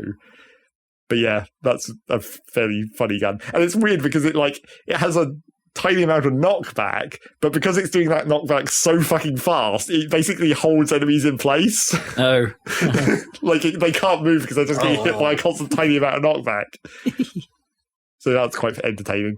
But unfortunately, the P90, because it has that special armor penetration thing, it can't use any of the special bullet effects because that armor penetration sort of overrides them. Right. It is the bullet effect. Yeah, so I can make explosive ammo now, but that doesn't work with the P90, which is a shame because I thought that would be very funny, right? But yeah, I don't know how long the P90 is going to stick around. That might get outclassed fairly quickly with all these other weapons from these mods. Sounds like it might, but that's pretty fun. That's pretty cool. It's there. So yeah, that's what we've been doing in Terraria. But the lag seems to be getting worse. Is the trouble. And it's making it kind of difficult to play, especially. I mean, originally I was almost thinking about going for melee, but melee generally is annoying in Terraria. But with this lag, I feel like it would have been practically impossible. The range at least is giving me some opportunity to deal with the rubber banding, but even then, it's starting to get difficult. You'll be shooting at something, and the P90 is holding it in place, but then it will suddenly be over here. Oh, right, yeah. It's and then it will just jiggle backwards and forwards all over the place. Is this because you're not host, or? I don't think so, because the person who is host has been saying that they're getting it as well. Oh, okay. I think it's inherent to the game somehow. Right. So yeah, I don't know whether we'll get. I mean, we'll try, but I don't know how I'm going to manage that. I mean, maybe it will just be I'll find a different kind of weapon. Something with homing would help. Is this something that usually affects Terraria? I don't remember, because we have played regular Terraria multiplayer before, but I don't remember how it went. I mean, I feel like if it was as bad as this, I would remember. Yeah. Because this is kind of getting real bad. Yeah. So yeah, that's Terraria. We'll probably play much more of that. And I am as ever suffering the problem of playing multiplayer with anyone of no one is as neat as I want to be. These chests are a mess. But I'm really trying to resist the temptations and just demolish it, rebuild it. Maybe because that would be annoying for them, because it's they won't know where anything is. If I reorganize it, then I'll know where it is, but that's no good. At least when it's a disorganized mess, we're both aware of where it is. I suppose. Are you? Did they know you're biting your tongue? I mean, they've played Factorio with me before, so probably. I think anyone in that situation is well aware of how I organize shit. Yeah, that's that. That's all I've been playing. I mean, actually, all I've been playing. I was looking at my students and being like, have I played anything else? No. The last thing I played apart from that was Half-Life 2. Woo! Cool. Well, we're running pretty long on this one, aren't we? We better wrap this one up. I got a bonus round for you. I remember my brother came round last weekend. Yeah. And we got around to playing one of the joke games he got me. Okay. He has a tendency of buy you Christmas shit. Yeah, really random game picks, like purposefully random game picks, and probably because I don't know, you just found them literally found them on a randomizer or something, or knockoff Blu-rays. Yeah, he found them at the side of the road, essentially. Yeah. So this one off the back of a lorry. Yeah. So this one we played was called 8 to Glory. I think was it. I can't even remember its proper title. I think it's 8 to Glory, the official game of. I don't even know. I can't even remember the PBR. I think it is. Yeah, that's it. The official game of the PBR. So after inspecting the box a little closer, you work out that PBR stands for Professional Bull Riding. Okay. So it's basically rodeo the game. This thing has no right being a physical disc game. Well, it has it was. I will give it some credit. We were entertained because it's a weird, like janky thing that's like kind of cheaply made, but kind of funny. It's X-Bone era. Basically, it's just like one QuickTime event is what this is. Right. It's like you go into one of the many bull arenas that all look the same. Like it has the goal of giving you like a billion different locations of like, well, I guess where this thing's happening. You go there and like maybe the fence has changed color. That's about it. It's you get there. The basic idea is like the bull is obviously jumping. That's its main thing, right? Like they buck around. So you're pressing right bumper as this circle on the floor hits this target area. So you're doing that rhythmically with the bull jumps, whilst also Tony Hawking a little bit your balance. So it will put like warnings on one side of the screen or the other when you're leaning too far, and you have to lean into it rather than away from it. So that's a little confusing at first. But yeah, lean into the warnings. And you do that for about 5 seconds. Oh, there's also this weird bar at the bottom of the screen that looks like a golf swing meter that sometimes pops up in the middle of these. We didn't figure out what the hell that was for. Okay. And the game didn't describe what that was either. It's just like the ball gets angry or something, and then this other bar goes up, and we're not quite sure if you have to push A, like, to swing into it. So that happens for about 5 seconds. And then after that, you basically get a little rhythm game for a moment, like time slows down and it goes, I'm going to be hitting you with button presses in this rhythm. It's like wham, wham, wham, wham. And then you wait for a bit and then you've got to hit those 4, or like the button prompts will appear on screen. You've got to hit them in that rhythm. And if you do that, and then you go then you come back out of that, and you go back to the first part of the game for like another second and a half or something, and then if you've survived 8 seconds, it's like, hey, you're done. Like 8 seconds is like the target time in this, and it's like, there you go, you've and then you get a score. But the funny thing that we're sort of learning about this is I didn't realize like the bulls get a score. Right, so for how good a bull they've been, right? It's like you're such a good bull, like, or how like rough they've been, I suppose. So the bull gets a score, and that's half your points, and then you get a score based on how well you rode that, and then that's your combined total. And then it like goes into some arbitrary thing where it says, "Oh, now you're 42nd," like, and that's the game. You sort of go through like these venues, and you do like 4 bull rides in a row to try and get the best score of the day, and it's that's entirely what this thing is. Except it's got like a card mechanic. So like at the end of a tournament, you might win some cards, but those cards are what you use to like spend on your character to upgrade them. It's like, oh, you could have a fancy belt, and that will improve your balance, or you can wear a hat, which doesn't actually change your in-game model. But here, have a card that represents a hat. And all the bull riders, of which there's about 30-odd riders represented here. Again, I'm not sure they all have different in-game models. We didn't pay that much attention. You can level those up if you like gain that. If you get that bull rider's level up card, you can then spend that on that bull rider. It's weird. You earn money from doing these tournaments, and then you can spend that money on booster packs to get more cards, in theory, of like higher rarity to spend on characters. But there's no microtransactions in any of this. This is all just in the game. It's kind of a weird. It's a weird thing. It's a weird thing. I don't know how much this. I hope this wasn't expensive when it came out because it's not a full game, really. It's like a live arcade game at best. But it was entertaining. Just trying to figure out what the bloody hell is going on. And if you do actually put it in like pro difficulty, it is pretty hard. Like we couldn't survive a pro difficulty ride. Because you just have to be absolutely spot on with the timing of the rhythm game bit. Like it doesn't give you an inch. It was a stupid fun time. The thing we enjoyed the most about it is like, okay, the commentary is like really bare bones. It has like some commentary and it's really bare bones and terrible. There isn't much to it, and so you hear lots of repeats. But the funniest thing is like at the end of a ride, like the ball, there's a tiny little sequence where the ball like runs off or something back into it, as they do during these things. They go back into they know to run back into their holding pen or whatever.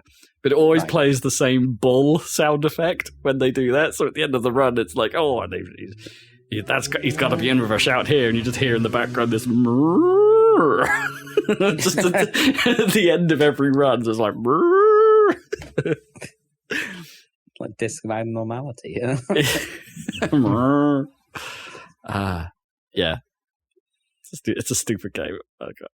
But we had good fun. We had good fun playing that. I will probably never play that thing again. You've squeezed everything you can out of it. Yeah, pretty much.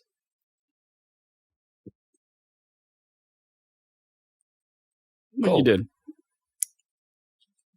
I'm just playing Zelda. Nothing to report. Good. Particularly. Went to Tarry Town.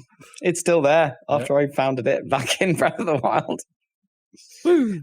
So, yeah. And even if you didn't, it's still there. Presumably, that's true. Yeah, that's a good point. I guess it doesn't have a cross-save thing, does it? Or apart from for horses. Apart from for horses. Oh, okay. Yeah. Yeah, I suppose Tarry Town is completely optional, right, in Breath of the Wild? Well, everything's optional in Breath of the Wild. Yes. You can complete the game immediately if you're that hardcore. Well, yeah, don't have to glitch your way off the plateau. Well, yeah, right. That's the one thing that is they've never found a way to skip. Yeah. Zelda continues. Zelda always continues. And there's more Zelda coming, as we discussed earlier. So I'm sure it'll be twin Zelda. So hurry up and finish it. Hurry up and finish this enormous bloody game that I've never finished. Yeah, well, you've got to play some more game. It's been many months since I've touched that. Actually. Cool. Well, that's our games. Also, you can watch us playing games on YouTube, including Half-Life 2, which we've just finished a Let's Play of, which is topical after 20 years plus us just talk about Half-Life 3.